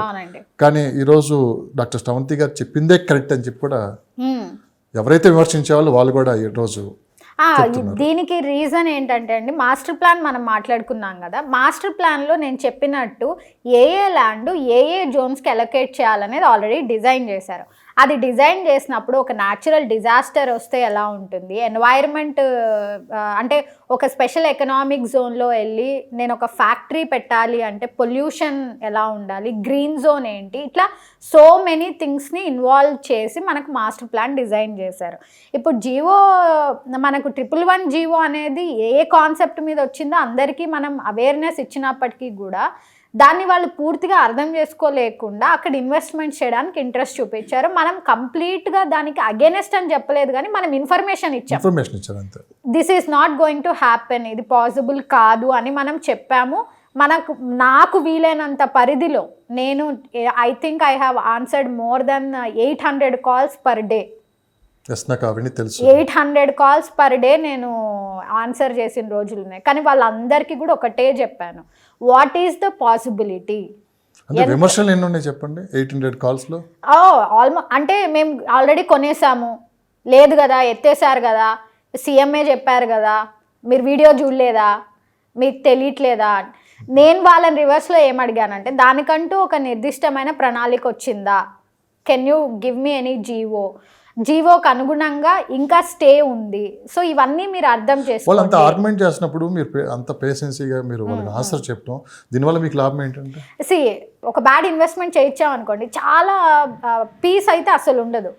అది ఎప్పుడు వెంటాడుతూ ఉంటుంది, అరే మనం ఒక బ్యాడ్ ఇన్వెస్ట్మెంట్ అన్న ఇది ఉంటుంది. అందుకని నేను ఏం చేస్తాను అంటే, వాళ్ళకి ఇన్ఫర్మేషన్ ఇచ్చి వాళ్ళని ప్రొటెక్ట్ చేయగలిగితే వాళ్ళు రేపు పొద్దున ఖచ్చితంగా నా పేరు అయితే గుర్తుపెట్టుకుంటారు. అది నాకు ఫోన్ చేసి చెప్పాల్సిన అవసరం లేదు కానివ్వండి, వాళ్ళకి ఖచ్చితంగా అదైతే వాళ్ళకి జనరేషన్స్ త్రూ పాస్ ఆన్ అవుతుంది. నేను అందుకనే కొంచెం గట్టిగానే మాట్లాడతాను, హార్ష్గానే చెప్తాను, నాకేమన్నా ప్రూఫ్స్ చూపియండి, గివ్ మీ దట్ అని చెప్తాను. చాలామంది కమర్షియల్ స్పేసెస్లో, వర్చువల్ స్పేసెస్ మీద కానీ ప్రీ లాంచెస్లో ఇన్వెస్ట్ చేస్తానన్నప్పుడు నేను వాళ్ళని చాలా క్వశ్చన్స్ ఇవన్నీ వెళ్ళి వాళ్ళని అడిగేసి రండి అని చెప్తానమాట. కొంతమంది కంపెనీస్ ఆన్సర్ కూడా చేయరు అనుకోండి, అప్పుడు నన్ను వచ్చి మేడం వాళ్ళు అవన్నీ మాకు ఇవ్వడానికి సిద్ధంగా లేరు, మమ్మల్ని ఏం చేయమంటారు అంటారు. డ్రాప్ యువర్ ఇన్వెస్ట్మెంట్, డబ్బులు తీసుకెళ్ళి కొన్ని రోజులు జాగ్రత్తగా పెట్టుకోండి అని చెప్తాను. శ్రవంతి గారు, ఇంత ముక్కుసూటిగా మాట్లాడే మీరు కానీ ఇంత ముక్కుసూటిగా మాట్లాడితే ఇందులో సక్సెస్ రేట్ చాలా తక్కువ ఉంటుంది. Success is nothing but having peace అండి. ఇది మీరు ఫ్యాషన్తో వచ్చారు. I'm passionate about my business. అందుకనే irrespective of all this market conditions ఈ రోజుకి నా దగ్గర ఇన్వెస్టర్స్ కొంటున్నారు కదా. ఈరోజు మీరు బిలీవ్ చేయరు, we have investors across the globe, US నుంచి, యూకే నుంచి, జర్మనీ నుంచి, అదర్ కంట్రీస్ నుంచి ఇప్పుడు ఈ 6 months టైం పీరియడ్ ఎంతమందికి ఎన్ని సేల్స్ ఉన్నాయో నాకు తెలియదు కానివ్వండి, మేమైతే బ్రేక్ ఈవెన్లో ఉన్నాం. ఈజ్ బికాజ్ ఎందుకు, నేను చేస్తున్న ప్రాజెక్టు మార్కెట్ కండిషన్స్ని సస్టైన్ చేసుకుంటుంది, ఆర్గానిక్ ఏరియాస్లో గ్రోత్ని మేము ప్రోగ్రెస్ చేస్తున్నాము. సో ఎప్పుడైతే మనం ఇన్ఫర్మేటివ్ ఓరియంటెడ్గా ఉంటామో ఖచ్చితంగా మనకంటూ ఒక నెట్వర్క్ ఫామ్ అవుతుందండి. ఎందుకు మీ ప్రాజెక్టులు కూడా పెద్దగా మీరు దాన్ని ప్రమోట్ చేయరు? బికాస్ ప్రమోషన్ అనేది ఏ ప్లాట్ఫామ్లో చేయాలో ఆ ప్లాట్ఫామ్లో అనుకున్నంత స్థాయిలో మీరు ప్రమోషన్ కన్నా నాకు రెఫరల్ బిజినెస్ చాలా ఎక్కువ లక్ష్మణ్. దీనికి కారణం ఏంటి, నాకు గుడ్ విల్ ఎక్కువ మార్కెట్లో. ఇప్పుడు నా క్లయింట్స్ ఎవరైనా సరే నాతో ఒక్క ప్లాట్ కొనేసి డిస్కంటిన్యూషన్ ఉండదన్నమాట. వాళ్ళ ఫ్రెండ్స్ వాళ్ళ ఇంకా ఆ చైన్ అంతా కంటిన్యూ అవుతూ ఉంటుంది నాకు. అందుకనే మేము ఎప్పుడు మాకు ఒక ప్రోడక్ట్ స్టార్ట్ చేసామంటే ముందు రెఫరెన్స్లోనే సేల్స్ అయిపోతాయి, ఆ తర్వాత బయట పీపుల్కి వెళ్ళాలంటే నేను బేసిక్ ప్రమోషన్స్ ఎక్కడైనా చేస్తాము, కానీ బయట వాళ్ళకి ఇచ్చే లోపల మా నెట్వర్క్లోనే మాకు సేల్స్ అయిపోతాయి. బట్ ఇంకోటి ఏంటి అంటే మేము ఎప్పుడు కూడా లిమిటెడ్ ఇన్వెంటరీ గేమ్ ప్లే చేస్తాం కాబట్టి మేమంత హ్యూజ్గా మార్కెటింగ్ ఎక్స్పెండిచర్ పెట్టాల్సిన నెసెసిటీ కూడా రాలేదు. ఇక్కడ మాకున్న ఇన్ఫర్మేషన్ ప్రకారమే మిమ్మల్ని క్వశ్చన్ అడుగుతున్నాను, మీ గురించి స్పెషల్గా నేను మాట్లాడలేదు. చాలా పెద్ద పెద్ద ఎంఎన్సీ కంపెనీలు కూడా మీకు ఆఫర్ చేస్తే మీరు అవాయిడ్ చేస్తున్నారు, ఎందుకు అసలు శ్రవంతి గారు ప్లాన్ ఏంటి క్వశ్చన్ అయితే ఇక్కడ రైజ్ అవుతుంది. అంటే నేను 2-3 సార్లు మిమ్మల్ని ఇంటర్వ్యూ చేశాను, మార్కెట్లో చాలా మందితో నేను మాట్లాడుతూ ఉంటాను, ఎవరు ఈ శ్రవంతి అడిగే వాళ్ళు ఉన్నారు, కొన్ని ఛానల్స్ కూడా అడిగాయని మీతో డిస్కషన్ కూడా పెట్టాను. ఏంటి శ్రవంతి గారు ఏమేంటి? ఫస్ట్ థింగ్ వచ్చి రియల్ ఎస్టేట్ సెక్టార్లో మనకు ముఖ్యంగా ఉండాల్సిన గోల్ ఏంటంటే కస్టమర్కి, ఇన్వెస్టర్కి రైట్ ప్రోడక్ట్ ఇవ్వడం మాత్రమే. సో నేను దానికి అనుగుణంగానే వెళ్తున్నాను. Passion is nothing but peace for me. అంటే కెరియర్ స్టార్టింగ్ ఎర్లీ డేస్లో నేను కొన్ని బిగ్గర్ కంపెనీస్కి వర్క్ చేశాను. బట్ అక్కడి నుంచి వెన్ ఐ బికేమ్ ఇండిపెండెంట్ నేను నేర్చుకున్నాను ప్రోడక్ట్ ఎలా చేయాలి, ఎలా చేయకూడదో కూడా నేర్చుకున్నాను. ఎలా చేయాలనే దానికంటే కూడా ఎలా చేయకూడదు అనేది ఎక్కువగా నేర్చుకున్నాను నేను. సో కాబట్టి నేను ఒక కస్టమర్ క్రెడిబిలిటీ ఓరియంటెడ్గా ప్రోడక్ట్స్ చేసుకుంటూ వెళ్తాను. I'll be in plotting, I'll be in construction, I'll be into all the sectors of real estate step by step with customer beneficiary. నేను ఇక్కడ నా కంపెనీ గురించి మాట్లాడట్లేదు, కస్టమర్కి నా దగ్గర ప్రోడక్ట్ తీసుకుంటే వాళ్ళకి రీసేల్ అయ్యేంత వరకు is my responsibility. Okay, resale అయ్యే వరకు. యా, కొనడం కాదు నా టార్గెట్. వాళ్ళకి నేను కొనేటప్పుడు ఒక మాట చెప్పుంటాను, ఏంటి అంటే మీరు అమ్మేటప్పుడు నా ప్రోడక్ట్స్ చెప్తున్నానండి, నేను కంపెనీస్తో చేసిన వాటికంటే కూడా when I became independent resale చేసి ఇచ్చిన తర్వాతే నేను వాళ్ళ ఫైల్ క్లోజ్ చేస్తాను. అప్పటి వరకు నాకు వాళ్ళతో అసోసియేషన్, వాళ్ళు నాకు ఫోన్ చేయడం కాదు, నేనే వాళ్ళకి మంత్లీ వన్స్ క్లయింట్ కాల్స్ అని పెట్టుకొని నేనే క్లయింట్స్కి కాల్ చేసి ఎలా ఉన్నారు, ఏం చేస్తున్నారు, వాట్స్ హ్యాపెనింగ్, వాళ్ళతో ఒక ఫ్రెండ్లీ రిలేషన్షిప్ని ఎప్పుడూ మేము ఎంకరేజ్ చేస్తాం. అండ్ ఆల్సో మేము ఇన్వెస్టర్స్ మీటింగ్స్ కూడా అరేంజ్ చేస్తుంటాం, హై టీ అరేంజ్ చేస్తూ ఉంటాము.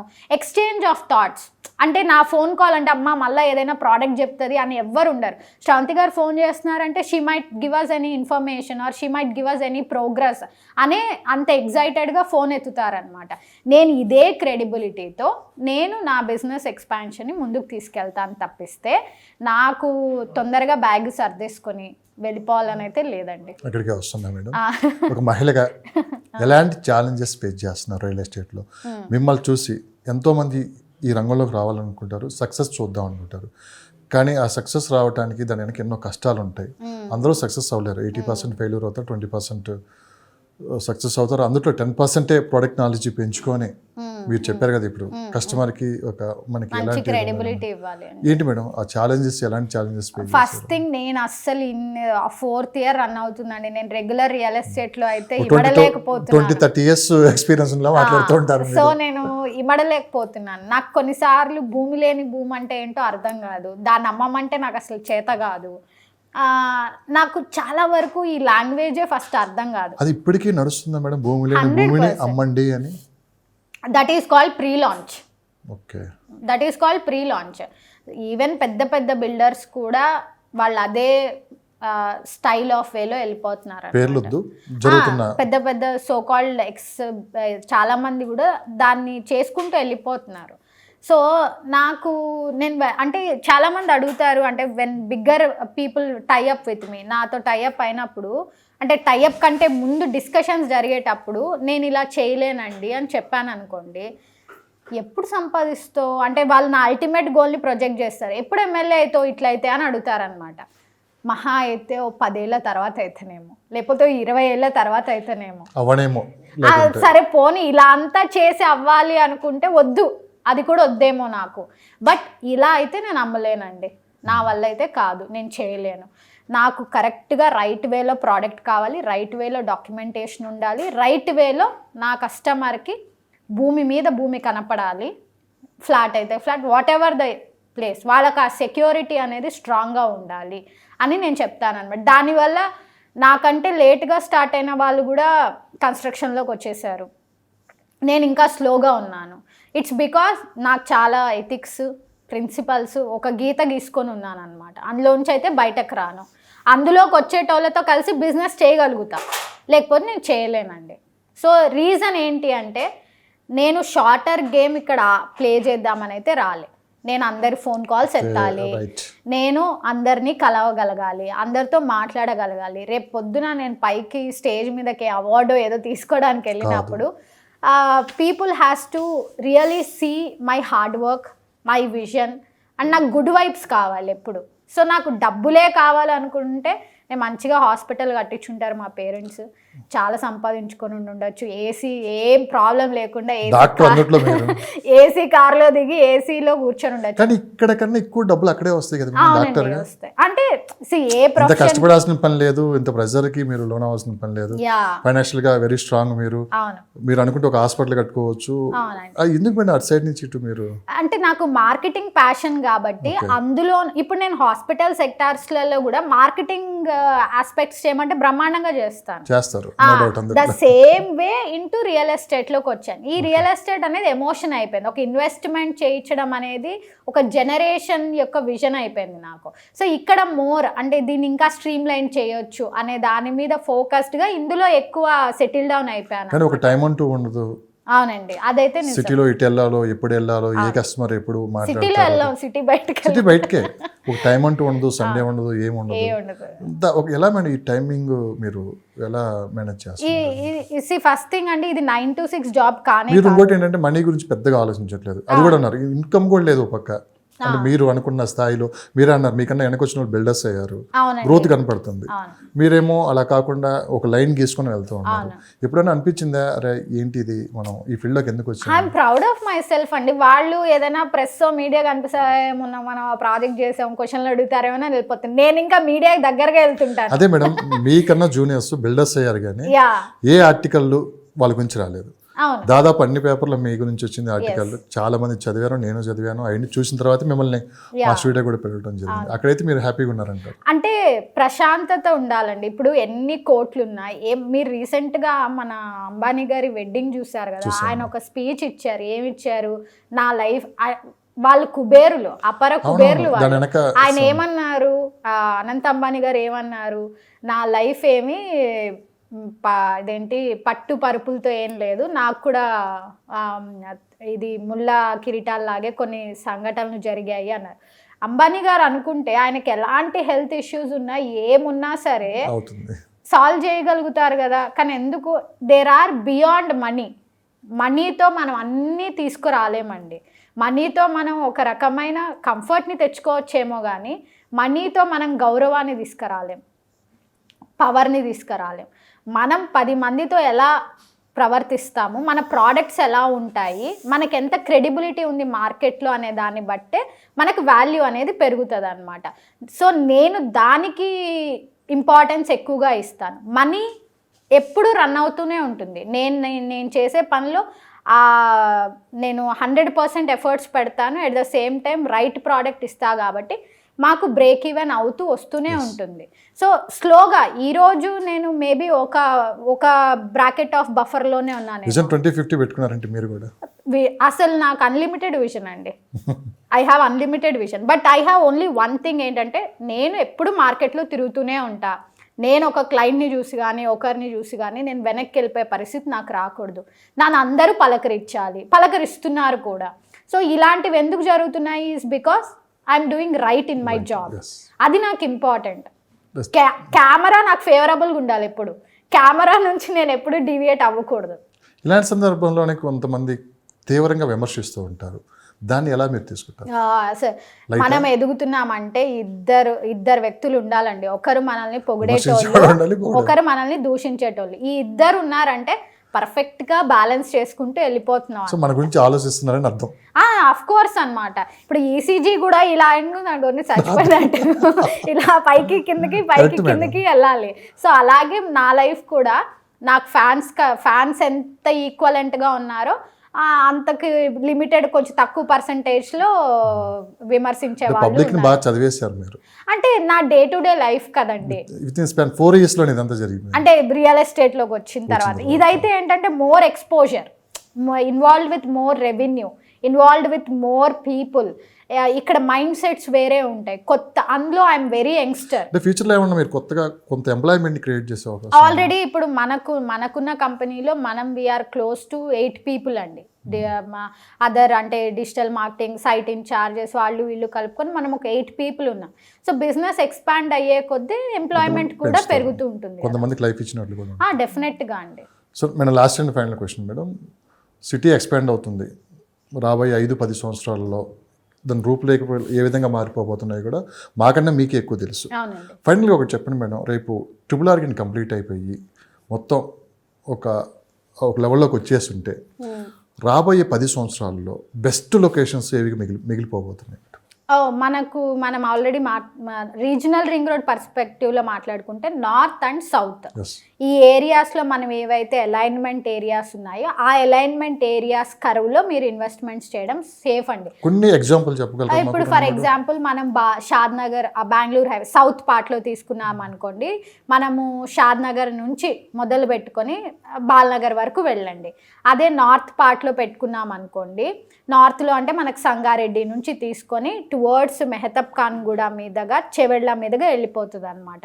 సో ఆ ఏరియాస్లో మొమిన్పేట్ వరకు ఇన్వెస్ట్మెంట్ రేంజెస్ పెట్టుకోండి. సో ఇంకోటి వచ్చి తూప్రాన్ కావచ్చు, తర్వాత మళ్ళీ మనకు ప్రజ్ఞాపూర్ కావచ్చు, తర్వాత ఆర్ ఇంకా ఆల్మోస్ట్ ఒక దగ్గర ఒక 18-19 ప్లేసెస్ వస్తాయండి. సో ఇవి మేజర్ కనెక్టివిటీని బేస్ చేసుకొని ఉండేవన్నమాట. ఎక్స్పర్ట్స్ సలహా తీసుకొని ఈ ఏరియాస్ లో మీరు ఇన్వెస్ట్మెంట్ చేయడానికి స్కోప్ ఉంది. లుక్ ఈస్ట్ పేరుతో గవర్నమెంట్ కొత్త పాలసీ తీసుకొని వస్తుంది. మనకి ఇంతకు ముందు కూడా ఈస్ట్ లీప్ పాలసీ ఉంది బీఆర్ఎస్ గవర్నమెంట్ ఉన్నప్పుడు. మనం కూడా ప్రీవియస్ వీడియోస్ లో మాట్లాడుకున్నాము. ఈస్ట్ ఎందుకు అంటే వాళ్ళు చెప్తున్న డైరెక్షన్ ప్రకారం ఏంటి అంటే ఈస్ట్లో మనకు పెద్దగా కంపెనీస్ ఇప్పటివరకు అయితే లేవు. ఉన్నాయండి మీరు చెప్పండి? ఓన్లీ ఇన్ఫోసిస్ ఉంది. ఇన్ఫోసిస్ ఒక్కటికే అలొకేటెడ్ క్యాంపస్ ఉంది. అక్కడికి రావాలి అంటే ముందు ఇన్వెస్టర్స్కి ట్రాన్స్పోర్టేషన్ ఈజీ చేయాలి. ఎయిర్పోర్ట్ నుంచి వాళ్ళు ఫ్లైఓవర్ ఎక్కి డైరెక్ట్గా ల్యాండ్ అయ్యేటట్టు ఏదైనా చేయగలగాలి. వేరాజ్ ఇక్కడ ఆపర్చునిటీ ఉంది. మీరు అంటున్నారు సీతారాంపూర్ కావచ్చు, లేకపోతే హైదరాబాద్ కావచ్చు, లేకపోతే నియోపోలిస్ అయితే మనకు తెలిసిందే కదా. ఎయిర్పోర్ట్ నుంచి ఒక ఎక్స్క్లూజివ్ ట్రంఫెట్ ఉంది. ఎవరు కిందకు కూడా దిగక్కర్లేదు, డైరెక్ట్ వచ్చి ట్రంఫెట్ దిగి నియోపోలిస్లోకి వెళ్ళొచ్చు. ఈవెన్ వర్క్ కూడా ఆల్మోస్ట్ ఫినిషింగ్ స్టేజెస్లో ఉంది. అదే ఎయిర్పోర్ట్ అంటే యూజువల్గా వచ్చే ఇన్వెస్టర్స్ అబ్రాడ్ నుంచి వస్తారు కాబట్టి ఎయిర్పోర్ట్ నుంచి 1 hour డ్రైవ్లో ఇటు ఏరియాస్కి రావడానికి ఇష్టపడతారు. వెస్ట్లో ఉండే ఏరియాస్కి సీతారాంపూర్ కావచ్చు, హైదరాబాద్ కావచ్చు, చందన్వెల్లిలో మనకు ఆల్రెడీ వెల్స్పన్ ఉంది. సో ఆపరేషన్స్ ఎక్కువగా ఉండే ఏరియాస్కి ఈజీగా ట్రాన్స్పోర్టేషన్ కావాలి. ఇప్పుడు ఇటు సైడ్కి తీసుకురావాలి ఇన్వెస్టర్ని నేను. ఏబీవీ నగర్కో, భువనగిరికో, యాదగిరిగుట్టకో, ఆలేరుకో, సరే ఇంకా చివరికి వెళ్ళిపోదాం, అమంగల్, జనగాము ఎటో వెళ్ళిపోదాం అనుకుందాం. వాళ్ళని అంతసేపు ఆ రూట్స్లలో తీసుకురావాలి అంటే ఓఆర్ఆర్ ఒక సర్టెన్ ఎక్స్టెంట్ వరకే కదండి. ఎగ్జిట్ దిగిన తర్వాత అయితే సిటీలో నుంచి వెళ్ళాలి కదా. ట్రాఫిక్ అంటే పబ్లిక్ ట్రాన్స్పోర్ట్ పెరగాలి, మెట్రో పెరగాలి. ఇలాంటివన్నీ ట్రాన్స్పోర్టేషన్ని ఫస్ట్ ఇంప్రూవ్ చేస్తే అక్కడికి ఇన్ఫ్రా ఆటోమేటిక్గా డెవలప్ అయ్యే స్కోప్ ఉంటుంది. కంపెనీస్ ఇన్వెస్టర్స్ వచ్చే స్కోప్ ఎక్కువగా ఉంటుంది. But they are putting their efforts. Vijayawada లాంటి మహావృక్షాన్ని గత 2 దశాబ్దాల నుంచి ఎవరు పట్టించుకోకుండా అలా వదిలేయటం వల్ల మహావృక్షం అయితే ఉంది కానీ దాని ఫలాలైతే ఫ్రూట్స్ అయితే రావట్లేదు. ఎప్పటికి మహాదశ పడుతుంది, మహావృక్షం అంటున్నా నేను, అంటే ఒక సామెత రూపంలో. సో ఇప్పుడు మేడం విజయవాడ వైపు ఇన్వెస్టర్స్లకి ఆ డెవలప్మెంట్స్ ఎప్పుడు జరుగుతాయి, చాలా మంది విజయవాడ వైపు ఇన్వెస్ట్ చేద్దామనే వాళ్ళు కూడా బ్యాక్ స్టెప్ వేస్తున్నారు. ఇప్పటికైనా అది మారుతుందా? 100% అండి. రీజన్ ఏమి అంటే ప్రతి గవర్నమెంట్ వాళ్ళ యొక్క మార్క్ని వేయాలనుకుంటారు. సమ్ డెవలప్మెంట్స్ ఆస్పెక్ట్స్లో ప్రతి గవర్నమెంట్ మేము చేసాం, మా హయాంలో మేము ఈ ప్రాజెక్ట్ చేసామని చెప్పుకుంటారు. అట్లా మనకు ప్రీవియస్ గవర్నమెంట్లో తెలంగాణ మొబిలిటీ వాల్యూ ఉంది, అంటే projects wise, bigger projects wise Telangana mobility value ఉంది, ప్లస్ మనకు జహీరాబాద్ నిమ్స్ ఉంది, ఫార్మా సిటీ చేశారు. తర్వాత ఇట్లా step by step they are giving their landmark investments previous government. ఇప్పుడు ఈ గవర్నమెంట్ ఏంటి, ఉన్నవి కంటిన్యూ చేస్తే ఏమంటారు, ఆల్రెడీ ఉన్న వాటిల్లో ఎక్స్టెన్షన్ చేశారంటారు. అందుకని వీళ్ళు ఏంటంటే ఆల్రెడీ ఎగ్జాస్ట్ అయిపోయి ఎవాపరేట్ అయిపోయిన ఏరియాస్ కాకుండా కొత్త ఏరియాస్లోకి వెళ్ళాలనుకుంటున్నారు. కాబట్టి విజయవాడ హైవే ఇప్పుడు కొంచెం పికప్ అయ్యే ఛాన్సెస్ ఉన్నాయి. ఇన్వెస్ట్ చేస్తే రైట్ టైమేనా? ఇప్పుడైతే కొంచెం రైట్ టైం అండి. కొంచెం అంటారా లేకుంటే కొంచెం రైట్ టైమే. ఇప్పుడు మీకు అఫోర్డబిలిటీ కూర్చోబెట్టి మాట్లాడుకున్న తర్వాత లొకేషన్ చూసి విజయవాడ హైవే ఇన్వెస్ట్ చేయొచ్చు, చెయ్యండి కూడా. మీకు ఆపర్చునిటీ ఉంటే చెయ్యండి, లేదు అనుకుంటే మాత్రం ఇక అన్ని ఇన్ఫర్మేషన్స్ గ్యాదర్ చేసుకొని ఎప్పటికి ప్రోగ్రెస్ అవుతుంది అనే ఎర్లీ ప్రోగ్రెస్ కావాలనుకుంటే మళ్ళీ మీరు సౌత్ లాస్ట్కి ఏదైనా ఒక మంచి ఇన్ఫర్మేషన్ తీసుకొని ఒక అడ్వైజర్ని పెట్టుకొని ఒక 10,000 రూపాయలు ఖర్చు అయినా పర్లేదు, ముందు కొన్నా కొనపైన ముందు ఆ ఇన్ఫర్మేషన్ తీసుకున్న తర్వాత కొంటమే సేఫ్ సైడ్ అంటారు. 100% అండి. లేకపోతే మీకు ఇప్పుడు పేపర్లలో వచ్చే న్యూస్ సగమే ఉంటుంది, కానీ దాని బ్యాక్గ్రౌండ్ ఏముంటుంది. ఇప్పుడు ఈ హైకోర్టు కావచ్చు, హైకోర్టు కొత్త ల్యాండ్ అలొకేషన్ కావచ్చు, ల్యాండ్ అలొకేషన్ కావచ్చు, వీటి బ్యాక్గ్రౌండ్ ఏంటి, ఇవన్నీ కూడా మీరు అర్థం చేసుకోవాలి అంటే మీరైతే కూర్చొని నేర్చుకోలేరు. ఒక సగటు ఇన్వెస్టర్ ఎక్స్పర్ట్స్ని హైర్ చేసుకోండి. అండ్ మీకు నెక్స్ట్ ఫ్యూచర్ డేస్లో కూడా అండి ఒక ప్రాపర్టీ కొనాలంటే మనకు ఇప్పటి వరకు డైరెక్ట్ కంపెనీకి వెళ్ళడము లేదా తెలిసిన ఛానల్ పార్ట్నర్ త్రూ వెళ్ళడము అయిపోద్ది. కానీ ఫ్యూచర్లో ఒక కన్సల్టేషన్ ఫర్మ్ త్రూ వెళ్ళే రేంజ్కి రియల్ ఎస్టేట్ సెక్టార్ వెళ్తుంది. ఇక ఫైనల్గా ఫ్యామిలీ మెంబర్స్ అందరూ కూర్చొని డిస్కషన్ చేస్తేనే ఇది మనకి ఫ్యామిలీ మెంబర్స్ అందరూ అనేది మళ్ళీ వాళ్ళకున్న నాలెడ్జ్ అండి. ఎక్స్పర్ట్ ఉన్నారనుకోండి, ఫ్యామిలీ మెంబర్స్ అందరూ కూర్చొని మాట్లాడాలి. నేను చెప్తాను 100%. నేను ఆల్రెడీ అది స్టార్ట్ చేశాను. So my company is more of an, నా ప్రాజెక్ట్స్ ఉండే కంపెనీస్ డిఫరెంట్, నేను మోర్ ఆఫ్ ఎ కన్సల్టేషన్ ఓరియంటెడ్గానే వర్క్ చేస్తున్నాం. సార్ మీ వెబ్సైట్ అవి చెప్పగలరా మేడం? సో మనది వచ్చి రిలేటెడ్ రియల్ ఎస్టేట్ అండి. సో మీరు relatedrealestate.comలోకి వెళ్ళారు అంటే మా సర్వీసెస్ ఏమేమి ఉంటాయి అనేది మీకు వస్తుంది. సో అక్కడికి వెళ్ళి మీకు ఏ సర్వీస్, ఫోన్ కాల్ మాట్లాడాలి అంటే ఎన్ని మినిట్స్ ఫోన్ కాల్ ఉంటుంది, తర్వాత మీరు ఏదైనా ప్రాపర్టీ కొనాలి అనుకుంటే మీకు ఎలాంటి లీగల్ థింగ్స్ కావాలి అవన్నీ అక్కడ కాలమ్స్ ఉంటాయండి. మీకు ఏది కావాలో మీరు క్లిక్ చేస్తే దే కెన్ టాక్ విత్. పర్టికులర్గా ఎన్ఆర్ఐస్కి టైమింగ్స్ మనకి ఇక్కడ అటు ఇటు అడ్జస్ట్మెంట్ ఉండదు. సో వాళ్ళ కోసం సపరేట్గా మీరు ఏమన్నా ఒక టైమింగ్స్ లేదు, they can book the slot అండి. అక్కడ ఉంటాయి, వాళ్ళకి కనిపిస్తాయి. వాళ్ళు ఒక ప్యాకేజ్ బుక్ చేసుకున్నారంటే వాళ్ళకి నోటిఫికేషన్ వెళ్ళిపోతుంది. సో ఇన్ కేస్ అబ్రాడ్లో ఉన్నారనుకోండి, బేస్డ్ అపాన్ మన ఐఎస్టీ స్టాండర్డ్స్ లేదా వాళ్ళ టైమింగ్స్ అనేది మనకు మెసేజ్ ఫామ్లో కన్వర్షన్ అయిన తర్వాత 100% మేబీ 1 or 2 days లేట్ అవ్వచ్చేమో. బికాజ్ లిస్ట్ ఆఫ్ కాల్స్ నాకు ఎండ్ ఆఫ్ ద డే కల్లా వస్తాయి. నేను అవి చూసుకొని, అంటే 1 day లేట్ ఎప్పుడు ఉంటుంది, సమ్ టైమ్స్ క్విక్గా ఉంటుంది, సమ్ టైమ్స్ ఒక 24 hours డిలే ఉంటుంది. బికాజ్ ఎందుకంటే ఎండ్ ఆఫ్ ద డేకి వస్తాయి నాకు అవన్నీ. అవి చూసుకొని నేను నెక్స్ట్ డే, అంటే ఈ రోజు వచ్చినవి రేపు మాట్లాడతాను, రేపు అన్నవి ఎల్లుండి మాట్లాడతాను, అట్లా ఒక 24 hours డిలే ఉంటుంది. చివరిగా మీరు మిమ్మల్ని విమర్శించే వాళ్ళకి ఏం చెప్పదలుచుకున్నారు? అంటే ఇది కూడా ఒక పాయింట్. ఓకే, మిమ్మల్ని ఫాలో అయ్యే వాళ్ళని కూడా మీకు ఏం చెప్పదలుచుకున్నారు? నన్ను ఫాలో అయ్యే వాళ్ళందరికీ కూడా ఒకటే చెప్తానండి, మీకు ఎప్పుడు ఏ క్వారీ ఉన్నా, ఎక్కడ ఇన్వెస్ట్ చేయాలనుకున్నా నన్ను రీచ్ అవ్వండి. నాకున్న నాలెడ్జ్తో, మాకున్న లీగల్ ఎక్స్పర్టీస్తో మీకు హెల్ప్ చేయగలుగుతాము. అండ్ ఇప్పుడు ఈ సర్వీసెస్ని నేను ఆ వెబ్సైట్లో కూడా అవైలబిలిటీలోకి తీసుకొచ్చాను. కాబట్టి మీరు నన్ను చాలా అంటే you can reach me out. మీకు వచ్చే రెస్పాన్స్ మేబీ కొంచెం డిలే ఉన్నా సరే మీరు నన్ను రీచ్ అవ్వడం పెద్ద విషయమేం కాదు, నేనే మాట్లాడతాను. సో కాబట్టి నన్ను ఫాలో అయ్యే వాళ్ళు లేదా కొత్తగా నా వీడియోస్ చూసే వాళ్ళందరికీ కూడా మేము నాలెడ్జ్ ఇస్తాము. ఆ నాలెడ్జ్ని మీరు ఇన్వెస్ట్మెంట్కి కన్వర్ట్ చేసుకొని వైజ్గా ఇన్వెస్ట్ చేయండి. అండ్ మోస్ట్ ఇంపార్టెంట్, నన్ను విమర్శించే వాళ్ళు keep doing the great work. మీ వల్ల నాకు ఇంకో పబ్లిసిటీ ఎక్కువే అవుతుంది. వాళ్ళకి ఏం టాపిక్ లేదు కాబట్టి they talk yes keep doing the great work. Real ఎస్టేట్లో గాడ్ ఎవరంటే ఇప్పుడు మనం చెప్పుకున్న పేరు మురళీమోహన్ గారు. అవునండి. డాక్టర్ శ్రావంతి గారు మురళీమోహన్ గారికి ఫోన్ చేశారంటే మురళీమోహన్ గారు ఆయనకి ఎలాంటి పనులు ఉన్నా కానీ ముందుగా మీతో మాట్లాడిన తర్వాత ఆయన ఇచ్చిన మీరు అపాయింట్మెంట్ అడిగితే ఇచ్చిన తర్వాత మాట్లాడిన తర్వాత మిగతా పనులు చూస్తారు. ఏంటి మేడం మ్యాజిక్ మురళీమోహన్? అట్లా అలా ఏం లేదండి. నాకు మురళీమోహన్ గారితో ఉన్న రిలేషన్షిప్ ఎలా చెప్పాలి అంటే ఒక గురువు గారు లాగా అనమాట. ఇప్పటికి మీ గురువు గారు రియల్ ఎస్టేట్ ఆయన?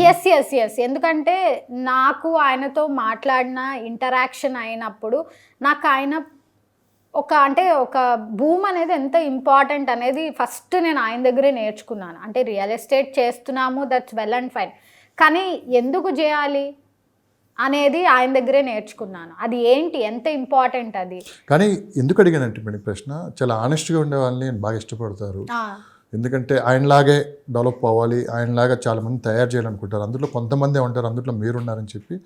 ఇది మీరు చెప్పిందో ఎవరో చెప్పిందో కాదు, వాళ్ళ టీంలో ఉండాలి చెప్పిన మాట ఇది. సో అయితే నేను నా వెబ్సైట్, నా రిలేటెడ్ రియల్ ఎస్టేట్ ఛానల్ కూడా సరే లాంచ్ చేశారు. ఫస్ట్ అప్రోచ్ అయినప్పుడు సార్కి కూడా ఏదో అప్రోచ్ అవుతున్నారు అని అనుకున్నారు. కానీ వెన్ వి బోత్ కనెక్ట్, అంటే సార్ దగ్గర నేను కూర్చొని ఇప్పుడు కరెంట్ రియల్ ఎస్టేట్ ట్రెండ్స్ ఏంటి, సార్ వాళ్ళ టైంలో ఎలా ఉండేది, ఇవన్నీ మాట్లాడుకుంటూ అసలు లాంచ్ చేయడం మర్చిపోయాం. చెప్తారు మేడం ఇవన్నీ? 100% చెప్తారు. ఓ సార్, ఆయనకి ఇప్పుడు కొత్త రియల్ ఎస్టేట్ ట్రెండ్స్, కొంతమంది న్యూ ప్లేయర్స్ వచ్చేసారు కదండి, అసలు ఎలా అమ్ముతున్నారు ఏంటి, కాన్సెప్ట్స్ ఏంటి, ఇవన్నీ సార్కి నేనే అంటే సార్ ఇలా జరుగుతూ ఉంటుంది సార్, ఇట్లా ఉంటుంది సార్ అంటే అలా ఎలా చేస్తారమ్మా చెప్పండి నాకు, అంటే ప్రీ లాంచెస్ గురించి ఇట్లా హెల్దీ కాన్వర్జేషన్ బిజినెస్ ఓరియంటెడ్గా బిల్డ్ చేసుకుంటూ ఆల్మోస్ట్ ఒక 1 or 2 hours కాన్వర్జేషన్ అయిపోయింది. తర్వాత నేను కూడా మర్చిపోయాను, నేను వెబ్సైట్ ఛానల్ లాంచ్ చేయించుకోవడానికి వచ్చాను కదా. ఆ తర్వాత మళ్ళీ మా స్టాఫ్ మేడం మనం ప్రోగ్రామ్కి వచ్చాము అని, ఓకే ఫైన్. ఆ తర్వాత నుంచి సార్ని వెనెవర్ ఐ మీట్ ఇట్లా మా ప్రోగ్రామ్స్లోనే కలుస్తూ ఉంటాం, అంటే కంపెనీ లాంచెస్. అండ్ నేను ప్రీవియస్ వర్క్ చేసిన కంపెనీ కూడా సరే చీఫ్ గెస్ట్ గా వచ్చారు. సో ఎక్కడున్నా అభిమానం. బాగా నచ్చే అంశం ఏంటి మేడం? ఒకే ఒక విషయం చెప్పండి మురళీమోహన్ గారు. సార్ ఫస్ట్ ఆఫ్ ఆల్ ఆయన చాలా ఓపిక్గా ఉంటారండి. అండ్ ఇప్పటికీ కూడా కస్టమర్ అయినా సరే ఎవరైనా ఆయనకు తెలియని విషయాన్ని వింటారు, అవునా అలాగా అని వింటారు. అంటే నాకున్న పరిజ్ఞానం ప్రకారం నేను ఆయనతో ఇంటరాక్ట్ అయిన టైంలో నేను అబ్జర్వ్ చేసింది. సో నేను ఆయనకంటే చాలా చిన్నదాన్ని అయినా సరే, సార్ ఇలా అమ్ముతున్నారు సార్, ఇలా చేస్తున్నారు సార్, ఇలా నడుస్తోంది సార్ ఇప్పుడు రియల్ ఎస్టేట్ అంటే, అవునా అమ్మా అలా ఎలా జరుగుతుంది అని ఆయన అంటే అంత ఇంట్రెస్టెడ్గా వింటారు. ఎట్ ద సేమ్ టైం ఏంటి అంటే హీ ఆల్వేస్ గివ్స్ ఇన్స్ట్రక్షన్స్ అన్నమాట. ఇలా చేయకూడదు, మనం భూమి అంటే ఇలా ఉండాలి, ఇలా న్యాయంగా నిబద్ధతతో వెళ్ళాలి, మనము ₹1 పోయినా పర్వాలేదు. బికాస్ మీకు తెలుసు outer ring road land sir వాళ్ళే ఇచ్చారు అనేది. సో ₹1 పోయినా పర్వాలేదు, అది పక్కనోడికి హెల్ప్ అవుతుంది అంటే ఆ రూపాయి మళ్ళీ ఆయన జూబ్లీ ఎన్క్లేవ్ లేఅవుట్లో మళ్ళీ ఆయనకి రిటర్న్స్ వచ్చాయి. సో అట్లా హీ ఆల్వేస్ టెల్స్ లైక్ ఎలా చేసుకోవచ్చు అనేది చెప్తారు. సార్లో నాకు ఇంకా ఆయన ఎప్పుడు నిత్య విద్యార్థి అనమాట. స్టిల్ ఇప్పటికీ నేర్చుకుంటూ ఉంటారు. అండ్ ఆయనని ఎవరు అప్రోచ్ అయినా సరే, అంటే నేనని కాదండి, ఎవరు అప్రోచ్ అయినా ఆయనకి టైం ఉంటే మాత్రం ఖచ్చితంగా ఆయన పలానా ప్రోగ్రాము, పలానా సార్ మీరు వస్తే బాగుంటుంది అంటే 100% సార్కి టైం ఉంటే. టైం అంటే 9 అంటే 9 కరెక్ట్గా 8:55కి ఆయన కార్ అయితే వచ్చేస్తుంది. ఆయన కార్ అయితే వచ్చేస్తుంది. తర్వాత ఆయన అంత తెలుసుకుంటారు కూడా, ఏదో మనల్ని పిలిచారు చీఫ్ గెస్ట్ వెళ్ళిపోదాం అని కాదు, బ్యాక్గ్రౌండ్ ఏంటి, ఏం మాట్లాడాలి, ఏం చెప్పాలి, ఇవన్నీ అబ్జర్వ్ చేస్తారు సార్. ఆయన దగ్గర నుంచి వచ్చిన బెస్ట్ కాంప్లిమెంట్ ఒకటి చెప్పండి మేడం. నాకు కాంప్లిమెంట్ కాదండి, ఆయన నాకు ఒకటైతే చెప్పారు, జాగ్రత్తగా నిబద్ధతగా నిజాయితీగా చెయ్యాలి అని చెప్పారు. ఇప్పటికీ నాకు ఆ 3 గుర్తొస్తాయి. దీనికి ముందు మహిళ అని ఏమైనా యాడ్ చేశారా? అంటే మహిళ అంటే అంటే ఈ రంగంలో నిలబడటం అంత ఈజీ కాదు, అంత సీనియర్స్ చెప్పడం కూడా ఆయన అయితే ఆ వేరియేషన్ అయితే ఆయన చూపించలేదు. ఎందుకంటే సార్ వాళ్ళ మనవరాలు కూడా షీఈస్ టేకింగ్ కేర్ ఆఫ్ జైబేరి చూసుకుంటారు. ఎవరైనా ఒకటే అని ఒక ఆయన దగ్గర అయితే నేను ఆ డిస్క్రిమినేషన్ నేను సార్తో మాట్లాడిన కాన్వర్జేషన్లో నేనైతే ఆ డిస్క్రిమినేషన్ చూడలేదండి. కానీ ఈ 3 పదాలు అది ఎవరైనా కావచ్చు, మహిళ అయితే ఏముంది, పురుషుడైతే సబ్జెక్ట్ ఉంటే ఎవరైనా. సో ఈ 3 పదాలు మాత్రం నాకు ఈ రోజుకి ఎప్పుడైనా చిన్న విషయంలో ఎక్కడైనా మిస్టేక్ అవుతుంది అనిపించినప్పుడల్లా లేదు వెంటనే కస్టమర్కి ఫోన్ చేసి చెప్పాలని. రీసెంట్గా కూడా వన్ ఆఫ్ ద ఇన్సిడెంట్ అనుకోకుండా మేము మార్టిగేజ్ ప్లాట్స్ కస్టమర్కి సజెషన్ వెళ్ళిపోయింది అనమాట. వాళ్ళు అందులో సెలెక్ట్ కూడా చేసేసుకున్నారు. మార్టిగేజ్ అంటే ఏంటి, మనం రిజిస్ట్రేషన్ చేయలేము, దేల్ పే ఒక 50% కడతారు, అగ్రిమెంట్ పెట్టుకుంటాం. కానీ వాళ్ళు యుఎస్ వెళ్ళిపోవాలి. నేను వెంటనే ఇమీడియట్గా అంటే నాకు లిస్ట్ వచ్చిన తర్వాత, నాకు అప్డేట్ ఇచ్చిన తర్వాత నేను అదే ఫార్వర్డ్ చేస్తాను. కానీ నేను వెంటనే నేను చెప్తే వాళ్ళు కొనేసుకొని వెళ్ళిపోతారు కూడా, అది నాకు సెకండ్లో నాకు అమౌంట్ ట్రాన్స్ఫర్ అయిపోతుంది. కానీ నేను వెంటనే ఆలోచించి వాళ్ళు వెళ్ళిపోతారు కదా యూఎస్కి, నేను ఎందుకని మార్టిగేజ్ ప్లాట్ సజెస్ట్ చేయాలి వాళ్ళకి అని. నేను చెప్తే వింటారు, ఏం పర్లేదు సార్, మళ్ళీ మీరు 3 monthsకి వస్తారు కదా, అప్పుడు రిజిస్ట్రేషన్ చేసుకుందాం, ఈ లోపల రిలీజ్ అయిపోతారని చెప్పొచ్చు.